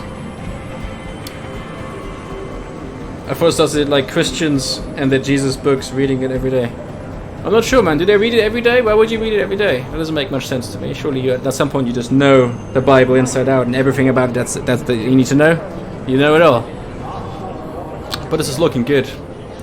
This is definitely looking good. I'm very impressed with this. What I'm mostly impressed with this is how well this is running. Let's check out the graphics here. I have this set to absolute maximum because that's how I always do. The only thing I've turned off is motion blur, just because I don't like motion blur. But other than that, we have maximum, and we're running at 3044, so 1440p. I did not expect this. There's some other games that PUBG didn't run as good as this. PUBG, gentlemen. A game that is literally like a desert with some houses and a bunch of idiots running around. It didn't run as well as this. Yes, and this is still pre-alpha. I would love to see Star Citizen have hoverboards, and real hoverboards, and not the crap thing they call a hoverboard, but it doesn't even hover, it touches the ground. You know they got like hover bikes, right? Actual amazing hover bikes. So that's probably something that's worth checking out if you're into that. Zone 3. You know, I'm gonna city fly transit. I'm gonna go back into the transit system because I want to explore maybe some different areas, or maybe even get into a ship and visit the moon. To Area 18 spaceport. Okay, let's just go down here. I mean, like, hoverboards would be cool. I guess you mean like a personal hoverboard, you know, like a skateboard that hovers. So right now it's supposed to wait 170 seconds. Anyone with big ship at Area 18 right now need a lift as soon as possible. No, already own every single ground vehicle individually, so currently... Oh my god, do you own, like, all the vehicles and stuff? So I guess you have spent some money in the game, huh? That's pretty cool. You definitely hook me up, so we can go for a ride. You like the ground vehicles, huh? Well, I haven't bought the game, but I will probably buy it when there's a bit more stuff to do, other than just stare at the stunning technology that they've created over these years.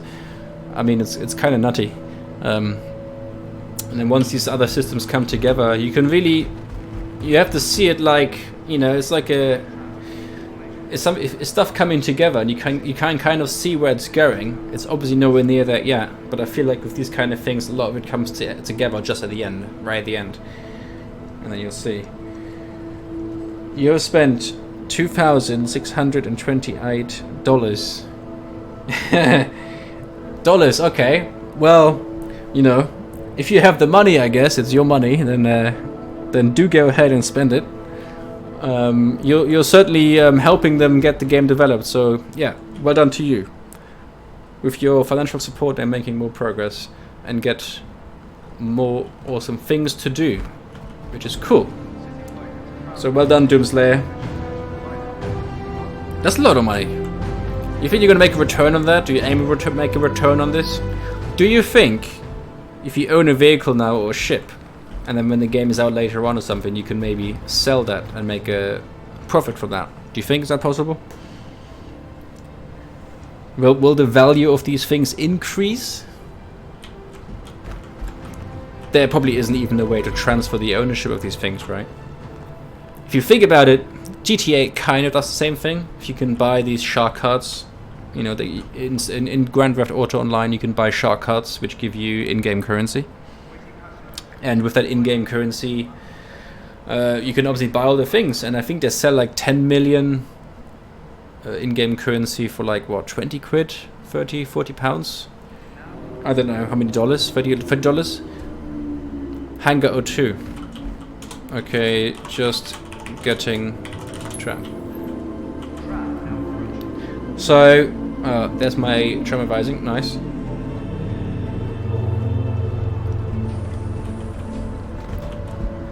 Okay.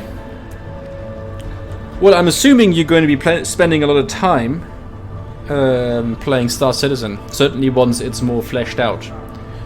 Which I expect this game is probably worth buying and actually like playing. Like, you know, playing it as a game, not just now where it's like, hey, look, the thing we can do. Maybe like a year and a half.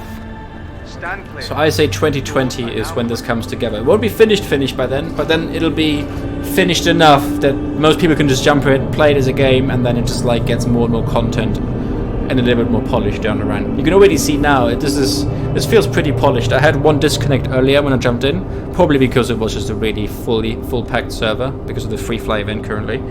But damn, this is looking good. Yes, this game, when it comes out, this game is all I will be playing, and in VR as well. Yes, one of the nice things about this game that's also sort of very under talked about, I guess, is the fact that the third person and the first person is linked. So as I move this head, or as my character moves, if I am in first person and look down, I can see my body. I can see my body move and all the kind of things that I do. That's because there is no first person camera with hands floating in front of it like you see this in normal games. You just have actually the camera that sees, and you have literally two hand models or arm models with the gun floating in front of the camera, and that's your first person perspective. That's why when you look down in many, or basically all the first person shooters, you look down, you don't see your legs. And then they just introduce some camera wobble, that the camera wobbles when you run, and that makes it look like you're kind of running and you're a person, but you're basically a floating camera with some arms. And that's, you know, a lot of part of it. And so getting back to the VR part, Star Citizen's going to have a really easy time implementing amazing VR because they already have the camera thing done. So when you're on VR and you look down and you want to see your arms and stuff, you're going to see all that because first person, everything's already linked. That's a big advantage in the future. Not now, but in the future it will be. Now you just get to look at your own body, which is cool, and you can switch between third person, first person smoothly, and there's no difference to it. It's really cool. Okay, I think we have arrived at Biker Memorial. Oh, Riker. What did I read? This is Biker. Oh my god! I just... What's happened to me? Heal. Your health is low. If you're a med pen, proceed to use it. Okay, I want to use a med pen. Give me the med pen. Proceed to use any med pens that you have. Oh. I died. Why do you think I died? But I'll probably wake up here at the actual port, huh? I'm probably already here. That's a glitch. Yeah, I guess it's possible to glitch out when you are running around like that. So I guess this is the room for Lowville, huh? Is there stuff I can pick up in here? Ooh, what is this? Carry. What is this even? Why am I able to carry it? Drop. Oh. Ah, so I can inspect it? Well, let's place it. Where can I place it? On my bed? On the floor?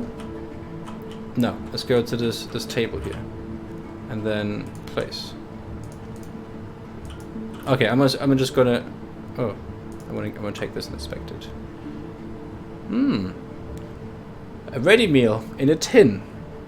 You're not supposed to run in there. You're not supposed to run. Why would I supposed to run? So when I run, I die, huh? That seems kind of silly to me. That seems so silly. But I want to... Okay. Well, I can't place these items at the moment. I'm just gonna drop them instead. Oh yeah. Open the door, please. Okay. We go down here.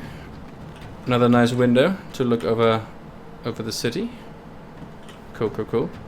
And the lift. I'm assuming this lift is taking me to the port. How cool is that table animation? OMG. All them animations. Okay, let's go to ground floor. Well, if I'm not supposed to run, that's kind of sucky, isn't it? But that's the bug. They'll fix that as soon as they get around to doing that. They probably got a lot on their plate still.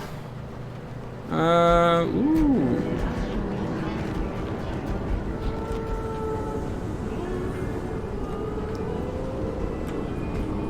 Cubby blasts. Ooh, maybe I should buy some guns, huh? I don't think I have a gun yet. Let's go and buy a gun. After all, if I'm supposed to be a pirate, I will need to be able to kill people, right? So let's do that. There's some big ass guns here. I see something I can afford.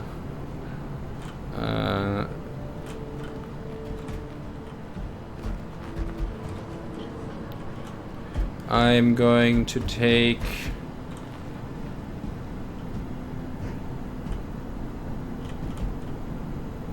this ballistic weapon. I'm gonna buy it.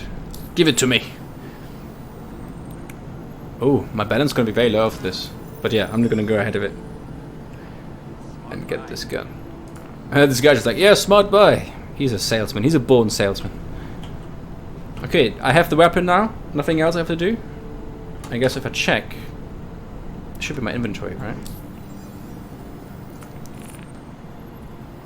Weapons. Yes. Equipped. Awesome.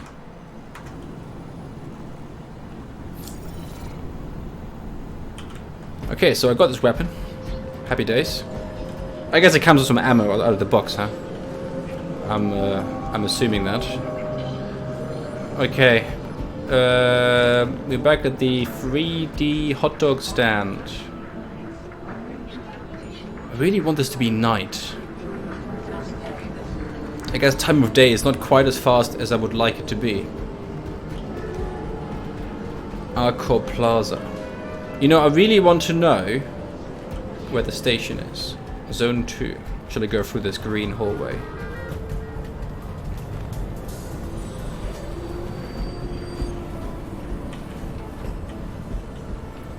So cool.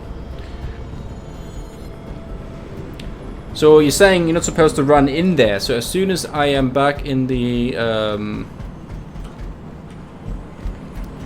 airport area, I guess, I will stop running. I can run until then though, so I'm certainly not going to walk through all of this. Especially since I don't even know where I'm going. This place is way too big. Oh, I know. I'm starting to figure it out. Oh yes.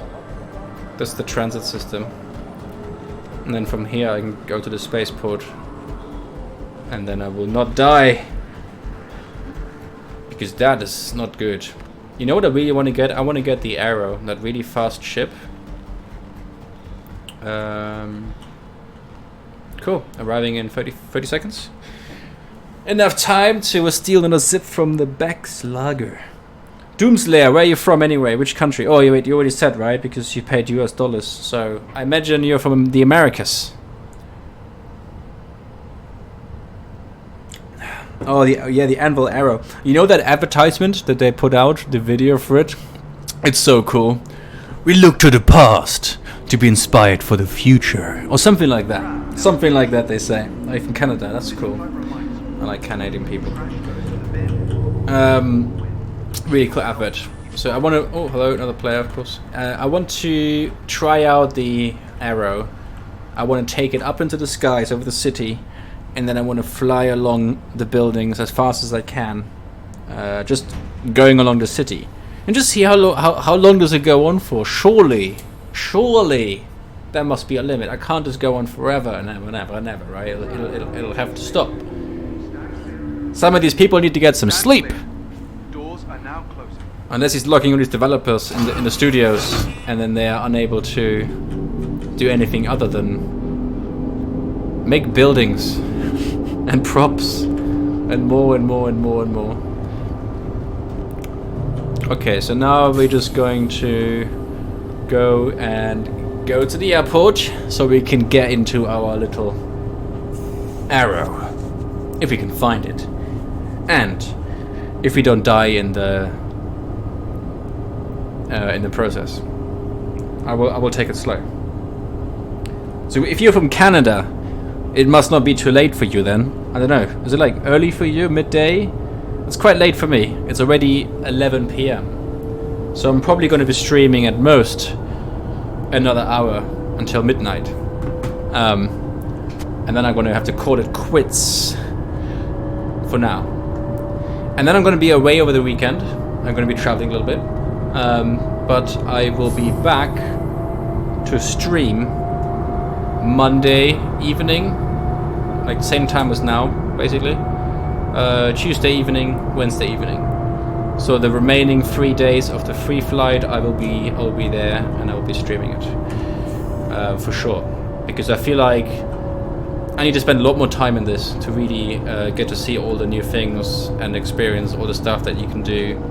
I actually want to do some missions, maybe do some multiplayer stuff, multi-crew stuff with some other players. Ideally, I would like to do some battles as well. Some multiplayer battles would be pretty cool. And obviously the new... Okay, I'm here now, I'm not going to run. I'm just walking forward, I'm not holding shift, so that hopefully work. Yeah, I still haven't done much of that kind of stuff, so that's what I'm looking forward to. Okay, we're going for the customs, restricted area only, not for here. We're gonna go for the customs area. And then we're gonna go for here. I'm so amazed at how smooth this runs. It's quite something. I played this like, I think I played 3.1. I think I played 3.0 as well, but 3.1 as well. I think I even played 2.8 like a long time ago. Whenever they made it available to try for free. And I found it like laggy, and it's so much better now. It's quite a difference. So there it is, the Anvil Arrow claim. Well, it looks like I'm not going to be flying that one just now. Until that's claimed, at least. But that's cool. I got other ships. What about the Titan? Oh, we know which one that is. Dragonfly? No. The Miss Prospector? No, that one's not good. Dragonfly, that's like a... Wait, that's not... Yeah. Okay. Not good for... It's gonna go for the... Yeah, let's go for this one, I guess. Oh, it's also in claim. Ah! But let's claim it as well. Oh, you can go back here. Okay, cool. Drake Cutlass Black.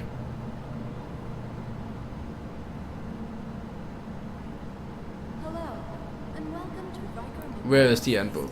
Can I expedite it? Currently 6 minutes, and if I pay...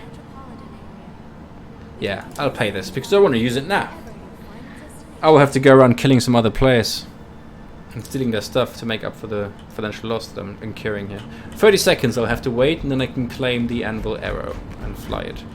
Meanwhile, we can look at the props here in this room. It's all looking just hyper clear and real. Amazing. Just an insane level of detail of the props and everything in this room. Very good. The VIP lounge. Grab a seat. You can actually read what this says. When the client decides, hey, I should... Well, you can actually read this. Okay. Somebody will probably read this. Is it going to be me? Maybe not. We'll say, hey, data stored.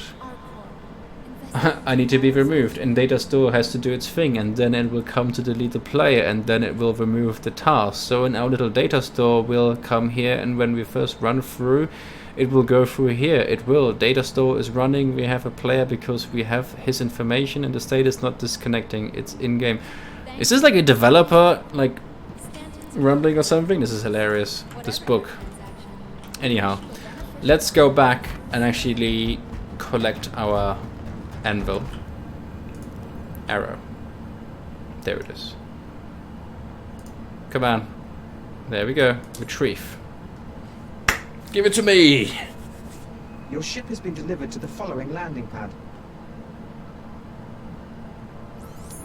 Hangar 06. Obey all security and customs personnel at all times. Their job is your safety. Oh, I'm running again. Forgot that. So Hangar 6 is where I'm gonna go. You have to run. It takes forever to walk. 766. I found mine. So I'm going to take this elevator. Thank you for visiting Arkham, Stanton's capital of commerce. Whatever your transaction, we wish you a beneficial and prosperous. Make every shot count. Send to mass. Make every shot count. Cruise pulse. Restore. Refuel. Recharge. Great. Wow. There it is. The Anvil Arrow.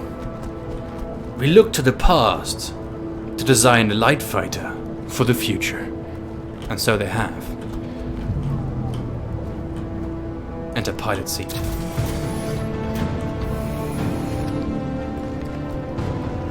Wow, look at that. Amazing.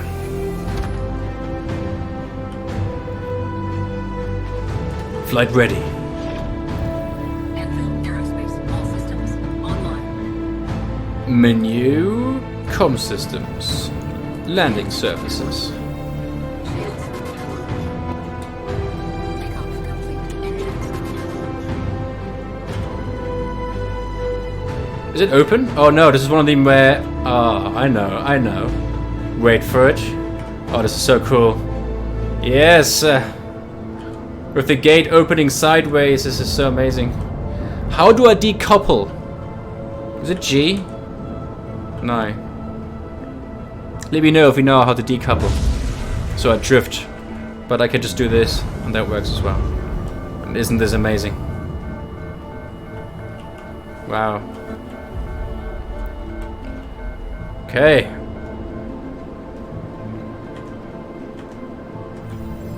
Make sure we stay in the chat.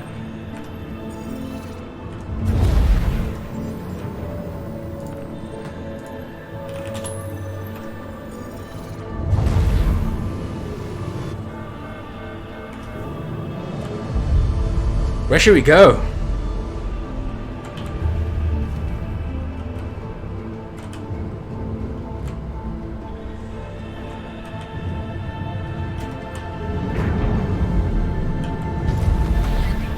Deployed.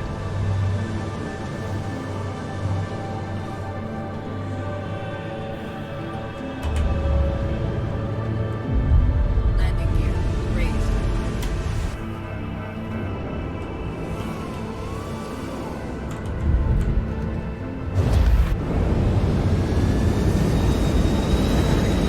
Oh wow.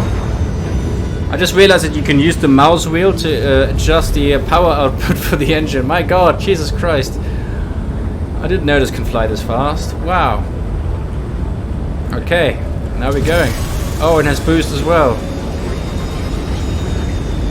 Engines overheating, we don't care.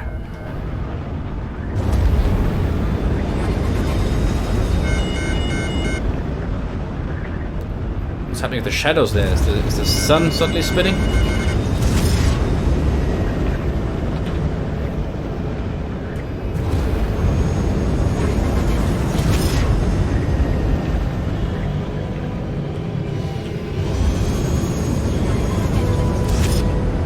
Oh, my character's blacking out from the G-forces.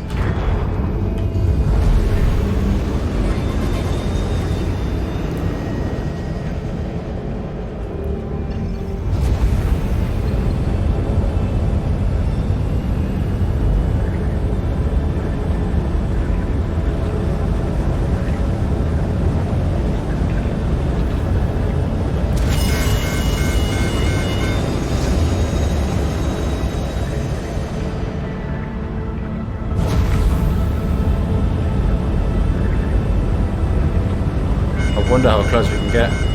Oh, you can see it there. Isn't this amazing? I mean, wow. Tell me this is not impressive. And we're just gonna go on and on and on. There's no limit. It'll keep going on forever. I think that's incredible, and they can add as many visible areas in all of these places as possible, as they want. They was just basing it on, you know, limited player numbers, it wouldn't make sense to make the entire planet actually accessible. So not these buildings are, you can actually go into all of these buildings and stuff. A lot of them here are just for decor, but they can just go in there and then replace that with visible buildings. And we've seen that tech that allows them to make autonomically make buildings, the interiors of buildings, procedurally as well. I mean, this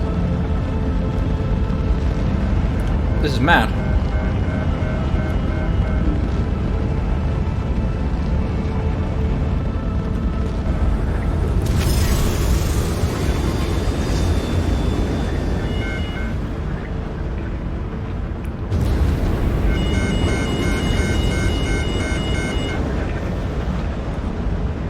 Flight system overheating.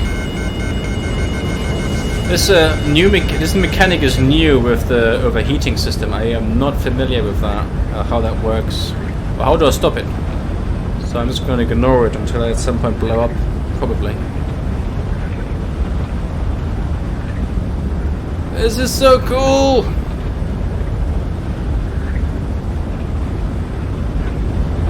What is remarkable here is that this is procedurally generated. So the computer decides what buildings to place in front of me as I keep going on and on and on and on. And the problem with that is you can do that really easily on a single computer, right? It sort of throws the dice and then it decides I'm gonna place all this kind of stuff here because it'll be impossible to I got close to that. It'll be impossible for a level designer to design all this stuff. It'll take them forever. So instead, they are going to they do it procedurally, so the computer does it for them. The challenge of that is, how do you network that? Because when I look at the building and tell someone about it, it has to be the same building at the same spot for everyone else in the server and the session as well. So it's a challenge of how do you network all of this information across to other players and then maintain this procedural generation. It's really hard to do. It's one of the reasons why No Man's Sky, if you know this, is like another semi-famous space RPG, whatever. One of the reasons it was so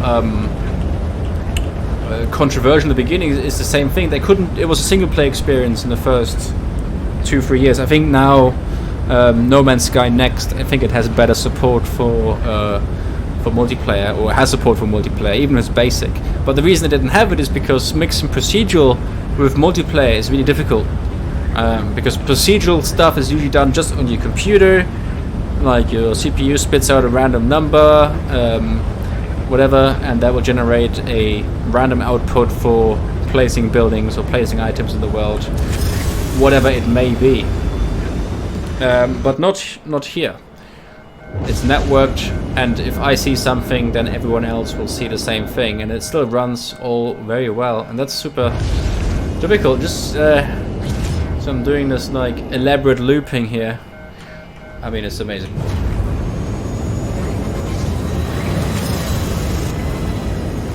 But yeah, let's keep going up to space. Oh, look at that! That's probably like rookie tricks. If you're a fighter pilot, you need to learn how not to put too many G-forces on your body. The blacking out part basically is for that.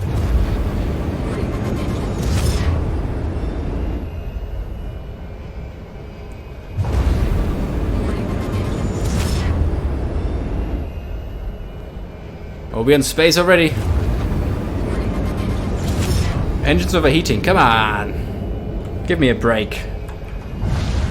I'm going to space. I should be overheating, shouldn't I? Oh, look at this! Doesn't look as cool. Like we have the flight trails. They're called GPU trails. I think they're generated with the GPU, which again makes them very efficient. But they're really important to convey speed, the feeling of speed. Why are we still beeping because we're in a restricted area? That can't be true. Oh, I need more blood in my head. I think I made it.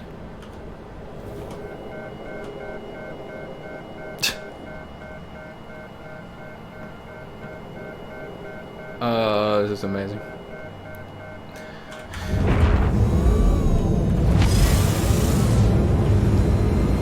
Altitude 52,000 meters. I'm assuming this is meters and not feet. Doesn't tell me otherwise.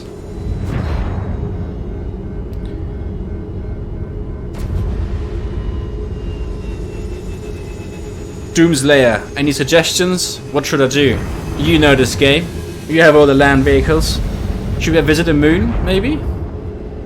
Should I have a look in the star map thing? Whoa. Wait, we are here. Okay, right next to ArcCorp, yes. So ArcCorp has... Does ArcCorp have moons? It does, doesn't it? Which one's the most interesting? We have a selection of Walla. The low density of Walla is particularly susceptible to tidal forces, which result in the moon being noticeably prolate. I don't even know what that means. And then we have a little bit closer to us is Lyria, the icy... Ooh! I want to go to the icy moon of Lyria. I want to go to an icy moon. Yeah, set route. I said route. Clear route. Set route. Looks like we're not able to set route at the moment. But I really want to.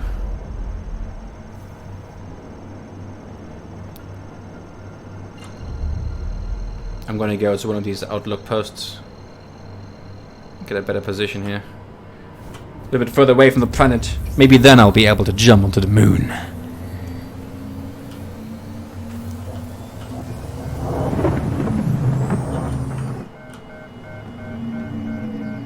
Wow. Oh, bit of stuttering going on there. It's to be expected. But look at that. What is my ship doing? Okay, B. Ooh, I can see it.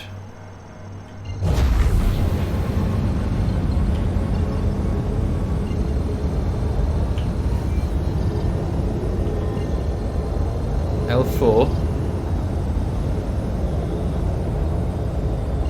Hell. Crusader.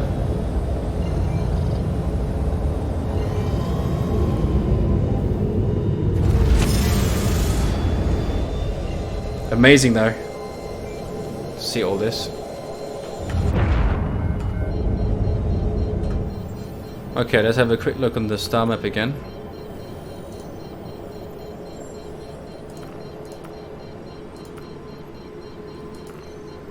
Okay.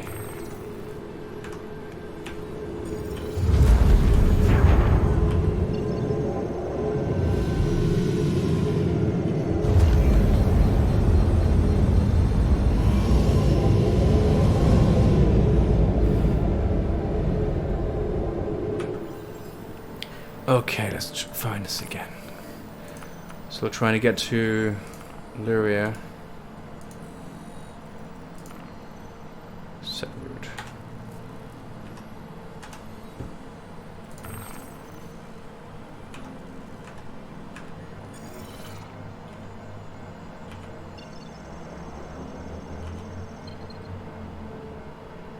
Where's Lyria?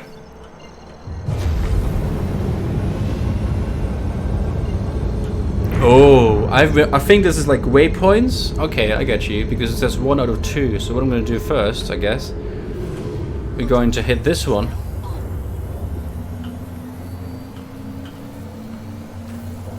Okay, ship, go. Wow. Okay, we've made the first jump. Quantum drive is now off. And this will be the second, and there's Lyria. Excellent. Let's spool this baby up. And now we're going to visit the icy moon of ArcCorp. Because we want to take this thing for a spin and actually fly it really close to the surface. I would really like to do that. That'd be really cool. So come along for the ride. As we're going on a little adventure.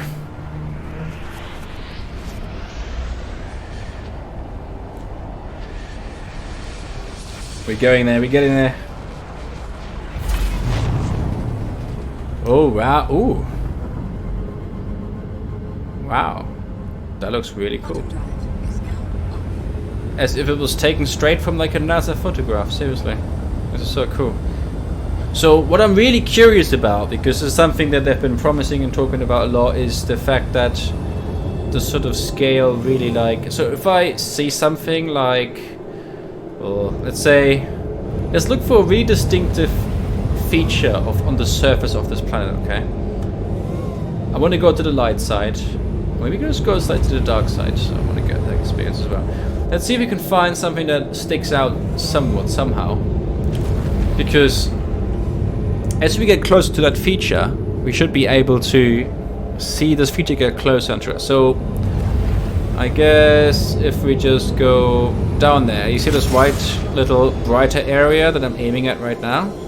We're gonna head straight there. And in theory, oh, did I just black out? What happened? Oh, yes, I just blacked out. That's cool. That's cool. My character has diabetes. He needs to have a sugar hit. So, where were we? There we are. So, we are going to head for this slightly white, or certainly brighter part of the surface on this moon. Okay? And so as we're getting closer to this, and we're currently traveling pretty fast, we should, in theory, see that same feature get closer and closer and closer, this is not like an image that they put down and then we get closer and it gets replaced with something else. This is actually level of detail, just taking it to the next level. Right? That you can see something essentially hundreds of thousands of miles away. And then as you get closer to it, you'll be able to target at something and travel towards that at a very, very far distance. And then you will arrive there. I'm really annoyed that this keeps beeping at me with the warning near a restricted area. I guess that's a bug. This is part of the new ship. The new feature. It'll probably disappear once I land it and maybe get back and get in. It's cool. I will do this once I get down there. I'll put it down for a quick land, and then we'll jump in and then take it for a spin along the surface. Just to get a feel for this baby. Because it feels awesome.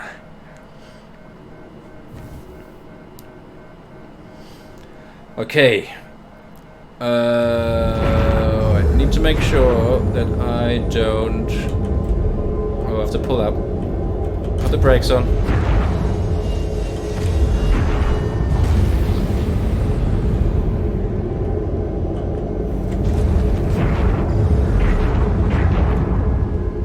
Wow. Definitely traveling fast. Okay. Looking good. Actually, this reminds me a little bit of the planet in the movie from Christopher Nolan, Interstellar. You know, because they went and visited a icy moon, or icy planet, like I do right now. And so I just arrived, I picked a random spot. I picked a random spot on this planet of my choice. So a moon, this is a moon. And I'm now here. And I can now land anywhere I want. Let's say, like, here. Maybe. Like on one of these, like, stone formations. I'm gonna hit N, get that landing gear out.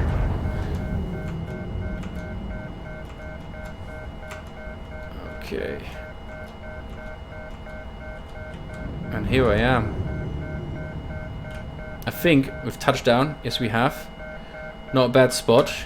Finally, I will be able to turn off the engines and leave the cockpit. Offline. Maybe I should turn the whole ship off, considering it's freaking out. Offline.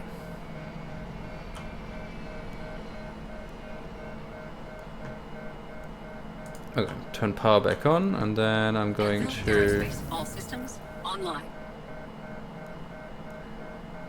open ladder, open pilot canopy, open exterior. Cool things you can do here. Ah, exit ship. Right, we're gonna exit the ship. We have now freshly arrived on planet Lyria. See, it's still beeping at me. Why is it beeping at me?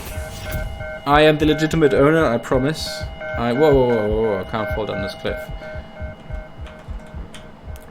Oh my god, this is so cool. Wow.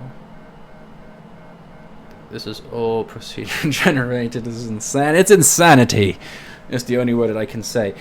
Now, I have bought a gun. I better have this gun because I paid 3,600 UAC for it. So, weapons, primary, yes. Equipped. Better be equipped. Is it equipped now? It says it is. Oh, it says that I have to save changes there, don't I? So if I go back into here, into the manager, weapons, equipped, save changes and equip. Yes. Oh, there we go. Night Shark ballistic rifle. Oh, that sounds good. Okay.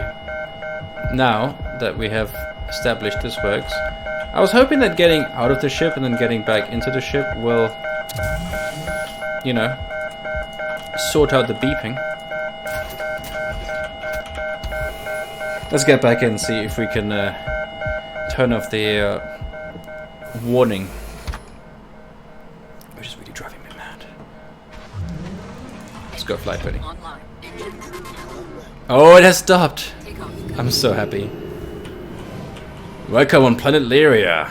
Who's up for a race into the sunset? Highest speed we can accomplish. Should we try that?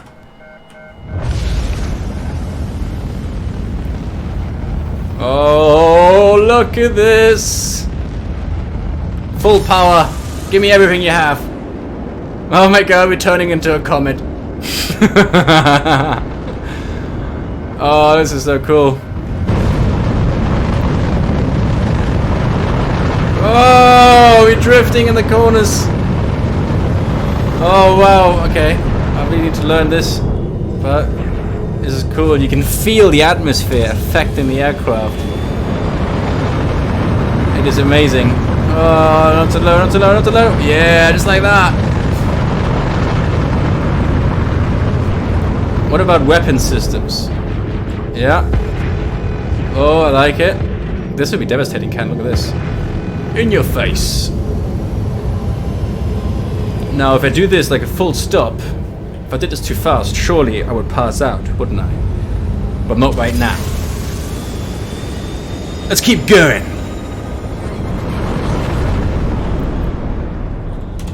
Anyone at Moon Lyria? Because we are here.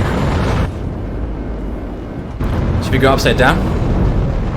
Oh yeah. Oh, this is so cool!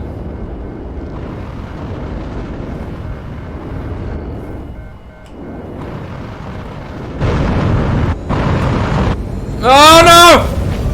Oh my god, we hit the ground. Whew! Oh dear. Let's not do that again. Luckily they haven't yet enabled the destruction, I think, when you hit the ground really fast. But to basically not punish people for like some unfinished flight systems. But once this is properly implemented, then you will obviously crash if you hit the ground, like properly. So I would say like maybe like 1,000 is a comfortable speed to go, because if you go over that, it seems my jet catches fire, which is not very good. I'm amazed, like I mentioned previously, how smooth this is. Everything from the planet to the moon, everything feels super smooth. No issues. I have played now for over an hour. I think I lost a wing. Did I lose a wing? I did lose a wing. So I wasn't completely unscarfed by this little accident. I have lost my right wing. Oh dear. Oh dear. Oh well. Who needs wings anyway? Right? Am I right? Right, let's leave this moon. By the way, guys, if you've got any questions, drop them in the comments. And then we'll just go. I'll just take it from there. I will answer all your questions. What about Vala? Is anything particularly interesting about Vala? If it is, we'll find out.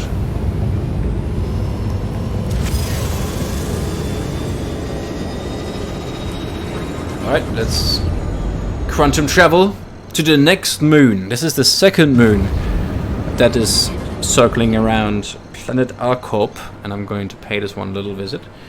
So press and hold B, F4. Oh my god, look, I've actually ripped off my ring. There we go. This is the moon just disappearing into the distance, and off it goes. And then right in front of it, any moment now, we will start to see Moon Walla.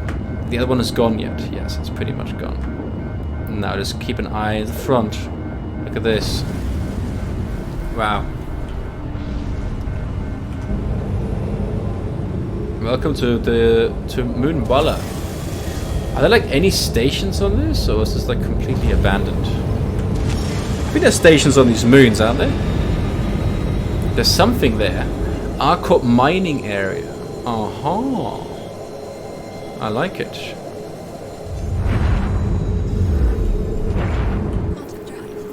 Okay, I'm gonna head to the Arcorp mining area 056. In case you're wondering.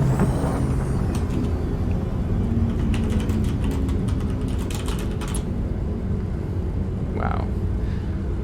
It looks like it's at night, or almost.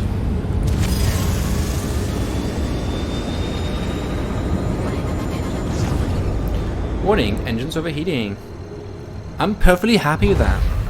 Let them overheat. I don't give a shit. Okay. Now we are flying to a mining facility that belongs to Arcorp. Naturally, Arcorp being the actual planet of this moon that Arcorp would probably have like their mining facility. Is the Hornet Ghost? I don't know.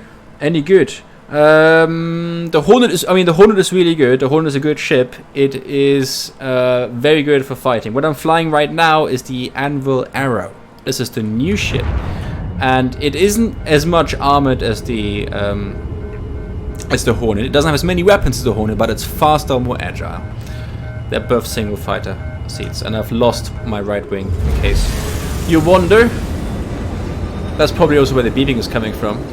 I imagine if you had a plane that lost a wing, it would beep at you. Wasn't there like a mining location somewhere? Don't tell me I've flown past it.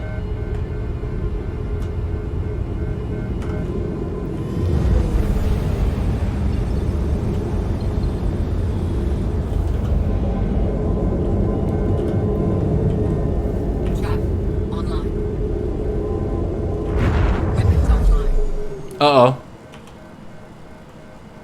Pressing U means turning off your ship.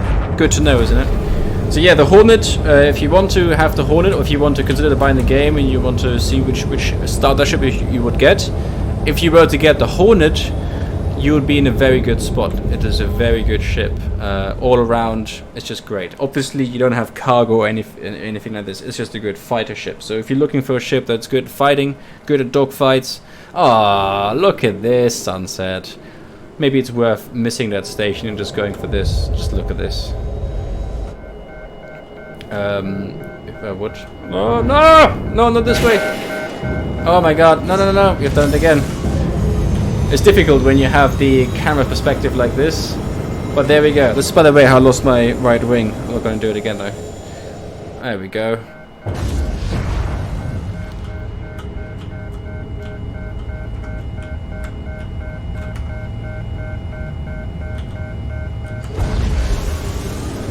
Amazeballs. Right, I wonder if I land in one of these craters. Let's see if I pick this crater over here. Put on the brakes, the e-brakes. Right. Gonna hit N, get landing gear out, and we're just gonna drop this baby into this crater. Wow, this is a bigger crater than I thought it would be when you sort of fly over it the first time. So I'm gonna land it like a little bit off it here. So I'm not entirely sure when, but 3.6, 3.7, they're going to introduce something called hover mode, which is going to make ships behave a lot more realistic in low environments like this on a planet. It's going to be very useful because right now the way they move is not really how it would move in real life. Okay, cool. Exit ship. Because I've now done what I needed to do. My ship is still beeping. It's probably like damaged at this point. Quite obviously. Still, let's have a quick look because we don't want to miss the sunset. The sun is setting on the moon of Walla. Let's put some rounds into our ship. Ooh. Shit is active. You can tell. So you can see, this is the shadow line there. Now, if they still have the sun rotation and planet rotation activated, then this should, in theory, slowly set. And I think it is, because you can see it's like moving upwards, the shadow. So in theory, we should be looking at a sunset over here. Pretty much. Oh yeah, there it is. Haha, isn't this cool? Tell me this is not cool. Very slowly. They must have a very slow time of day set for this for sure. Whee! Wow, look at this. We can jump so high. Amazing. Oh look, I think they're yet to add some smoke effects here, just so you can see the blocks instead. Sort of like placeholders. I hope they changed the heat mechanics again. From what I heard, it's gotten pretty bad. Yeah, I think there's some issues with the heating system. As in, like, it doesn't work, it's supposed to. It's the first implementation, so it's bound to cause some issues. Eventually it'll work, obviously. It's just right now, it's just a bit buggy. But I'm just completely tripping out over this view. It is crazy good. And you can see it really fast now, just like you would in real life. If you ever watched sunset before or tried to take pictures of it, the last few moments of it, of the sun being on the horizon, it's gone within a few minutes. Which kind of shows you how fast it really moves. And you start to see this here now as well. Look at this. How the shadow starts occurring.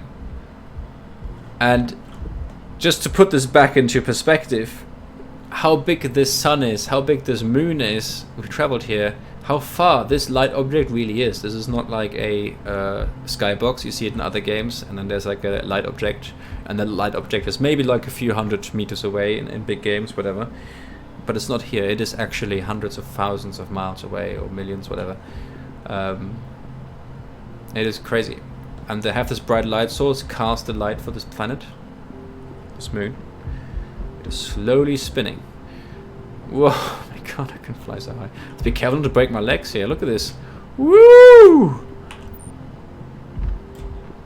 Low gravity, baby. This is moon gravity, I've seen it before. My god, this is cool.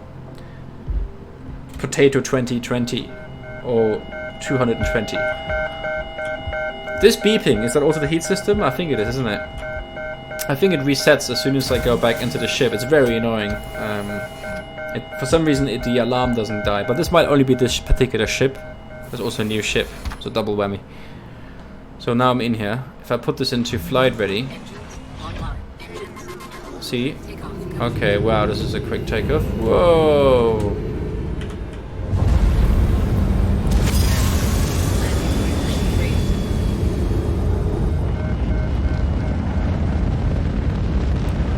And off we go, and I can see the hear the beeping again. So the ship just likes to beep at me by the looks of it.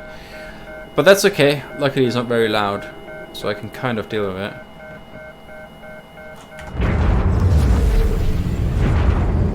Okay. Let's have a quick look here at Skyline. What else can we do? Is there something else? What is this? Gravity well located in the orbit of Aqua. Beside being home to a collection of asteroids, a convenient rest stop is available for refueling and repairs. The rest stops aren't working yet, are they? The rest stops are not working, I believe.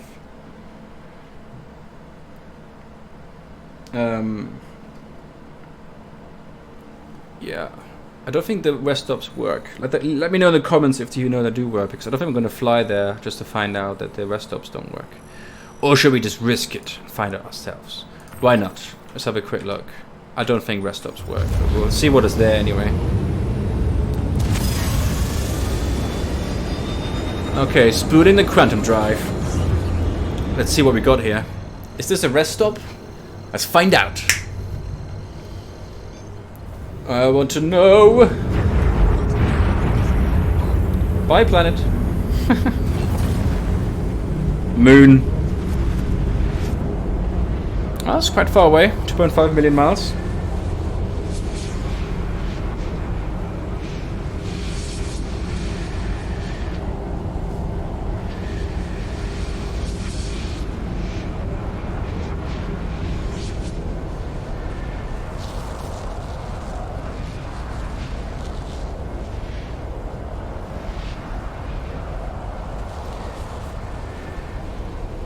Ah, it's not too far away. We're going to get there any moment.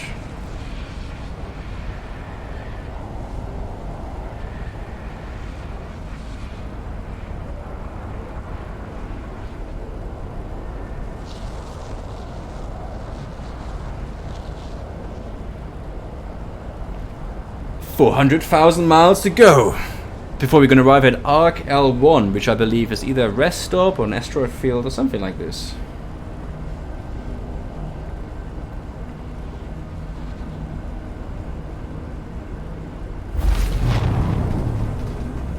Quantum drive is now off.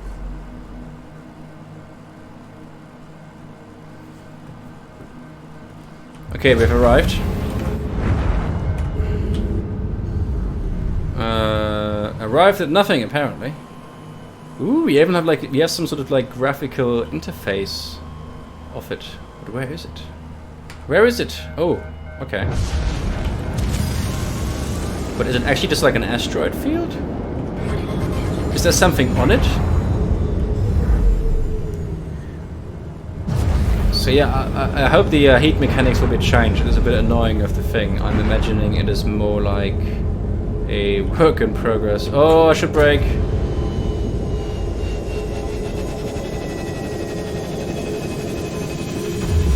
Oh, that was a last minute break. Sometimes you underestimate just how fast you're going and how quickly things will actually come towards you.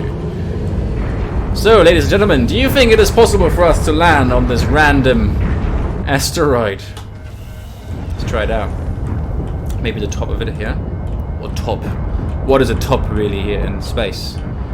Doesn't exist, does it? Okay, let's just go down here. I'm very peculiar about this. I don't think this is anywhere a place that a player is supposed to go. But this is what we're doing, right? We're exploring boundaries, seeing what can or can't be done. Is it possible for me to land on this rock? Literally just a space rock. So if I turn my engines off. Engines offline. What happens? I mean, there's very low gravity here, obviously.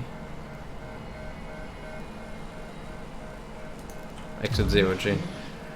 We're exiting it, and we are officially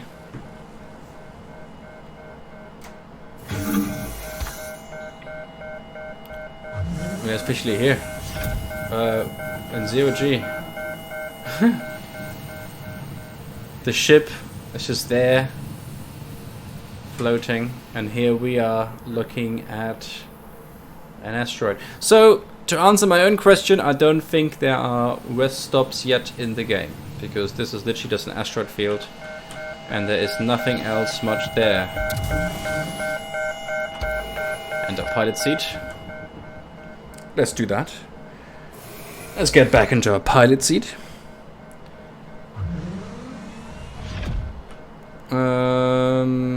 And we just turn our engines back on. Engines online. Engines. And we should be able to control it again. Yes, we can. Landing gear raised.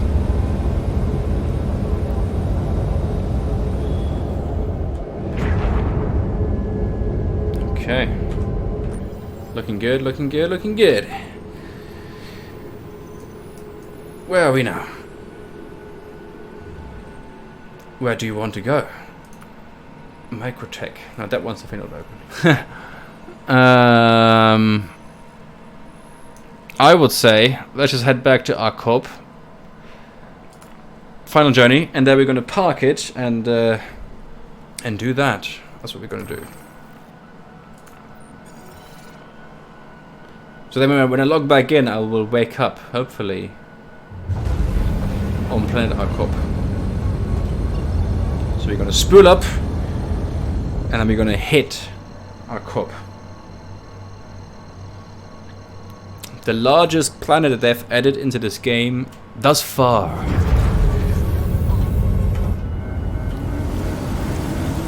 Go! Speed! And we are beeping again. Yeah, this ship definitely likes beeping at me. I have ripped one of its wing off, but come on! There must be a mute button somewhere. It doesn't matter. By the way, pressing and holding C gives you this perspective from the back, I believe. So in case you're being followed. Maybe. But here we are. 1.3 million miles. Enough time for me to have a sip of water. Stay hydrated. Welcome to Star Citizen, the distance travel simulator. 400,000 kilometers. Almost there. Almost there. Okay.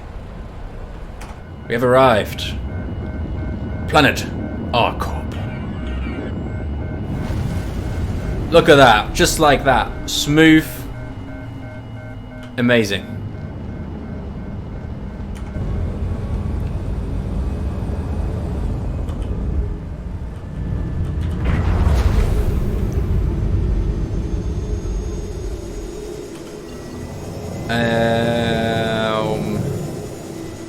Area 4. Area 6. Let's go back to Area 18. I feel that place has been treating us the best so far, so we're gonna head back there.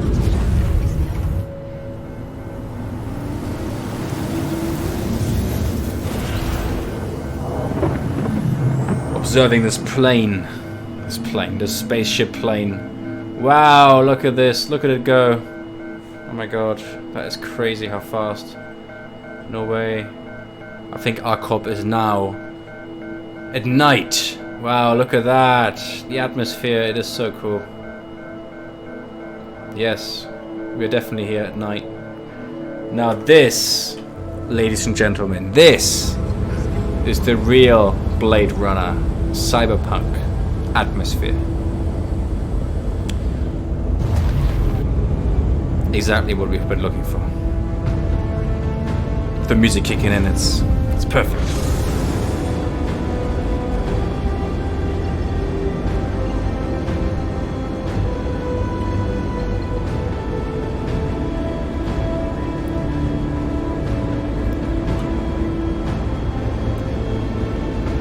You can see the scratches in the glass. This ship has done several million miles at this point already. And this our little playing session here of Star Citizen. Guys, if you're wondering whether this game is worth buying yet, I'm not saying don't buy it. I'm just saying be aware about what this game is at this point. Weapons offline. Because...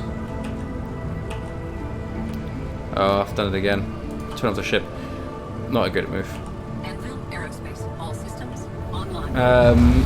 How do I get log on to people on the radar again?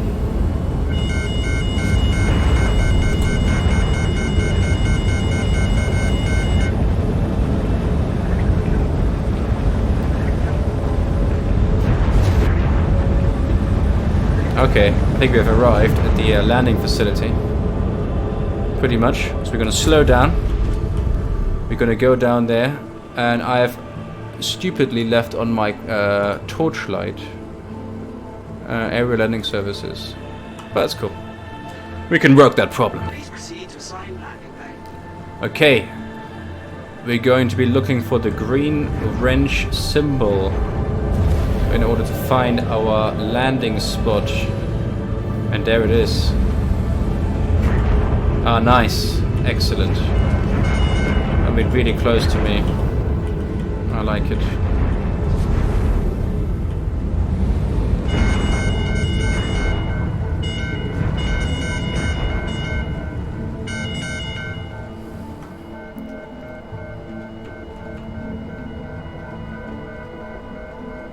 Wow, isn't this cool? Tell me this is not amazing to see the ship arrive like this. AC welcomes you. Welcome. And here we are, arriving at our destination.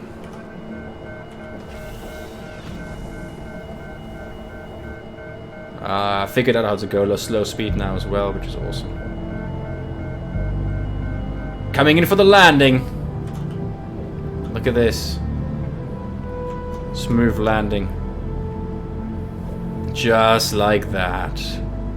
With the landing gear depression. Just beautiful. Just beautiful.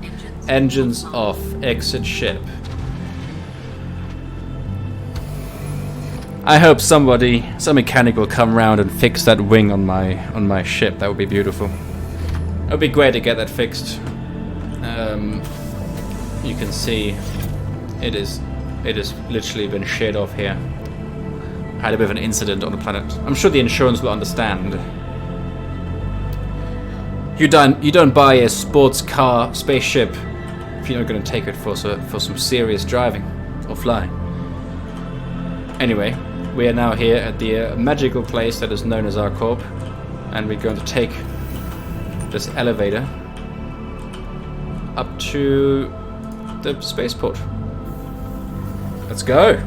I love how these two doors come in from the outside and inside. Great stuff. And once again the commercials. Center mass, make every shot count. And cruise pulse, restore, refuel, recharge. I love it. Kasaba, everyday clothing at everyday prices. Great. The observation deck. Oh, look at this. With the view at night. Oh, look, it's Michael Jackson. He can float. No, he was floating in. He's walking normal. It's all good. Oh, isn't this cool? And now, if we were to see, like, a player actually land his plane, his spaceship here, we would see this here. So cool. Great stuff. Thank you for visiting all. Stanton's Capital of Commerce. Whatever your transaction, we wish you a benefit. This is really cool. Right, let's go and head to the habitation pod. Oh, it's not this way. Which way is it? Observation deck. Oh yeah, this way. Custom area. When duty calls. I like the subtle military advertisements. When duty call, will you answer? Yes, I'm here to answer the call. Transit platform. Let's go for the customs area. You're now entering a green zone. I got a green card, I got nothing to declare anyway, so yeah. Area 18 Central. Kasaba.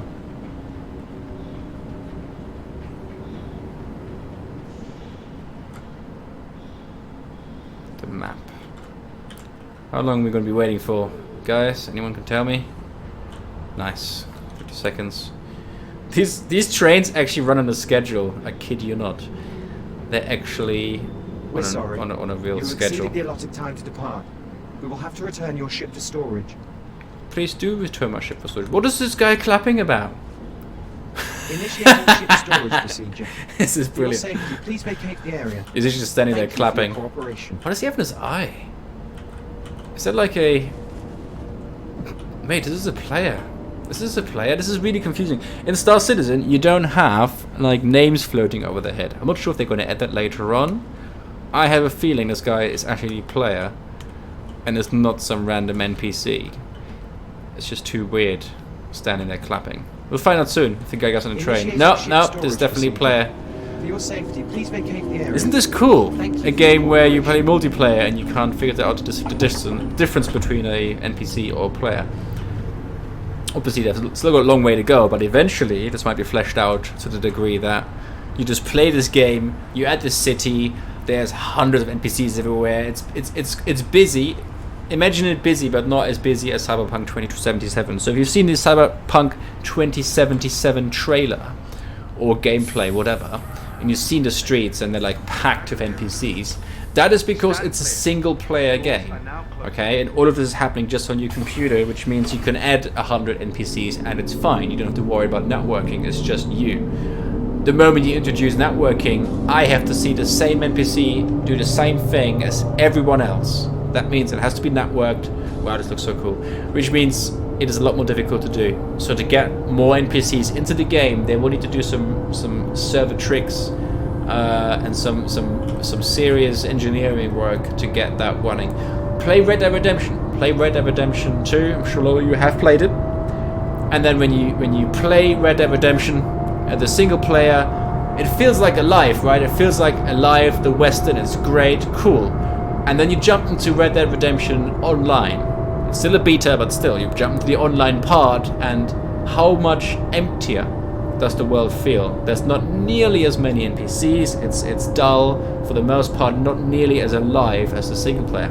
That's because everything has to be networked, and it adds a huge level of complexity to that game. But here we are. I think we've arrived at Area 18 on Planet Alcorp. We are at night. The only thing this game right now needs, and I'm crossing my fingers for that, I honestly can't wait, is a weather system. We need a weather system, dynamic weather system. Imagine this atmosphere, a lot more players, a lot less bugs, though, more things to do, and rain. Okay, rain. Just rain will add a level of atmosphere to this. It'll be insane. It'll be fantastic. Okay, we have arrived. Look at this. These like hologram graphics, really cool. So we have left with this guy with the... Wow. I mean, the graphics are insane. Insanely pretty. I feel like this looks even better at night than it does during the day.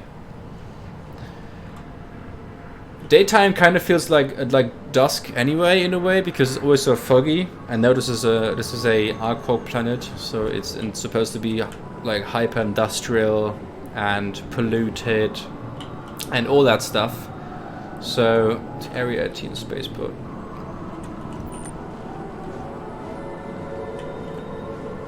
This guy, he seems way too chilled out. What is he?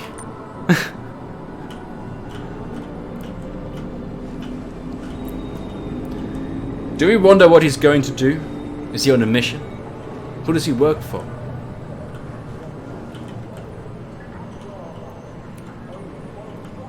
Let's go to the one of the main locations here. Wow.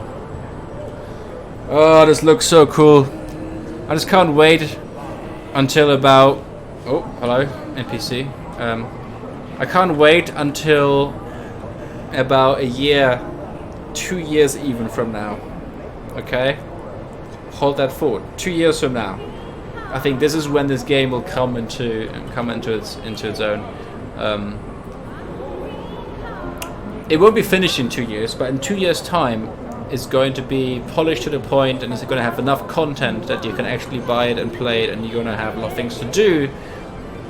Like several different gameplay loops that keep you busy. Just right now, there's not much to do. This is, if anything, a incredible tech demo. What is possible with a next generation engine in terms of gaming, and this is it. I mean, we just landed here, we flew here with a ship, we saw this tiny speck got bigger and bigger until it filled the entire screen, and now we're on the planet and we're here, and the detail, I mean, you're looking at it, the detail is insanely high for a game of this scale. It is incredible. All it needs, as I'm sure you're realizing, it needs more NPCs, it needs more players, it needs more player interaction. Like the way I'm talking to you guys right now, I should be able to speak like this freely, and if someone's close by, then they should be able to hear, maybe respond, to have like organic conversations going on inside the game, to sort of like meet players and then also like team up with players and like go into parties and do missions together and do all these kind of cool things. Wow, this is like this particular area just here as well. The lighting. It is so cool. Consolidated Outland. Cubby Blast since 2932. Amazing. The lighting is it's something else. Seriously, something else. The lighting uses volumetric shadowing, which, if you don't know, means they can put fog in volumetric spaces, right? So it's not different layers of sprites as you have it usually in most games. Volumetric, okay, it's being used more. Far Cry 5 uses volumetric shadows, fog. Some other games too, modern ones. But there's different levels of this and different implementations, and Star Citizen's certainly taking this to the next level. Is this a dead end? I feel like this area is a dead end. I imagine they're going to be fleshing this out in the future, and then maybe add some shady shops and stuff like this here and these side streets. Like this guy's like, he's just like, yeah, I'm going down here to meet someone. Wink, wink. He's just going to buy some drugs. We're just going to ignore him. We're just going to leave him there. We're not going to bother him. It's obvious what he's doing now in this hallway. Oh look, it's like an ATM machine or something like that. In case you're wondering, performance-wise, this is incredible. This is running way better than I thought it would. This is 1440p, so it's basically like it's 4K, but it's like ultra wide, right? The ultra wide monitor, and I can show you the settings. We're running this at this resolution, 3440 times 1440, so 1440p. I have only motion blur because I don't like motion blur. That's the only reason. Otherwise, we are running at the high settings we can, just everything max. And this is running smooth as butter. And there's still so much more optimization to come, which really gives me confidence that by the time this game is actually ready to be played, like in a year from now, it's gonna run. Like right now, we are like alpha, okay? And if you've played other games before, alphas, poor performance usually. When I first started playing PUBG, I'm telling you, PUBG had worse performance than this. And PUBG is only a large map with some players running around shooting at each other. And not simulating an entire planet. It is mad. It is crazy. But guys, if you got any questions, drop them into the comments and I will answer them as I can. Now, isn't there a mission giver? Where is the mission giver at area 18? Because I believe there is a mission giver here somewhere, as in like that's an NPC that you can talk to, interact with, and that person will actually give you missions. Oh my god, I love this atmosphere at night, it's so good. Wow, they've really done an amazing job of creating just atmosphere, right? Just nailing this in terms of the setting and the lighting. It is very hard to do. There's not much missing here. It's still missing a bunch of stuff, but there's not much missing here to bring this whole picture together, right? More players, more NPCs, more things to do, more environmental effects like weather to add dynamicness to it. And we're basically there, right? There's not much else to do in that sense. You can see these things are blocked off for areas that are probably going to be added later on, which I can't wait for.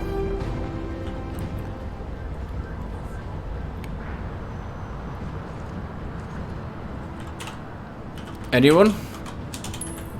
Anyone must know. Should we go and have a look at Dumper's Depot?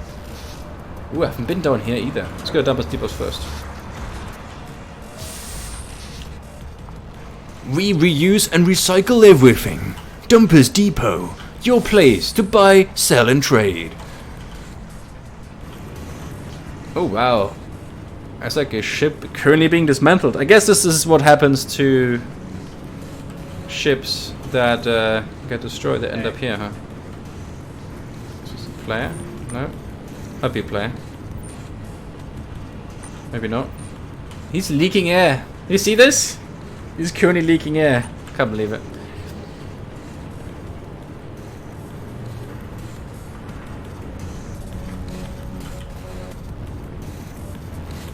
I'm loving the sort of like punk rocky music in here. Pretty cool, I have to say. Can't deny it.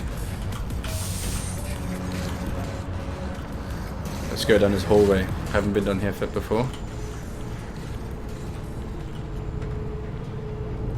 It's all looking so good. Smooth FPS, I have to say. I'm very much impressed by this. Because I know that 2.5 is 3.5. This particular patch in Star Citizen is not a big one in the sense that they've added the planet and stuff and some other things, but there's more bigger patches to come, and certainly by the end of this year things will shape up a lot more towards you know, something much more enjoyable to play than this. So 3.6, 7, and 8. So 3.8 by the end of the year. Obviously they release quarterly, so the next 3 months, or 2 months already, should be 3.6. Then another quarter later will be 3.7. 3.8 by the end of this year, and that one will then probably introduce some serious things to play around with. As you can see, I'm just running around here trying to explore. Let's go to Astro Armada, because isn't this where you can like look at a whole bunch of cool ships and stuff? Isn't this like a plane dealer? Wow, the architecture of all of this stuff. Oh wow. Oh, and here he is. Hello. What is that?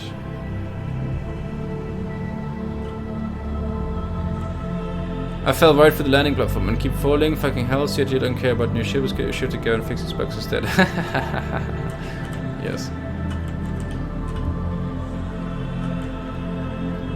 You can buy ships here. I think this one is the Hawk. The way it sits right now, and then these arms will fold up in a really cool way when you take off. It is amazing. Yes, yes, yes, yes, yes.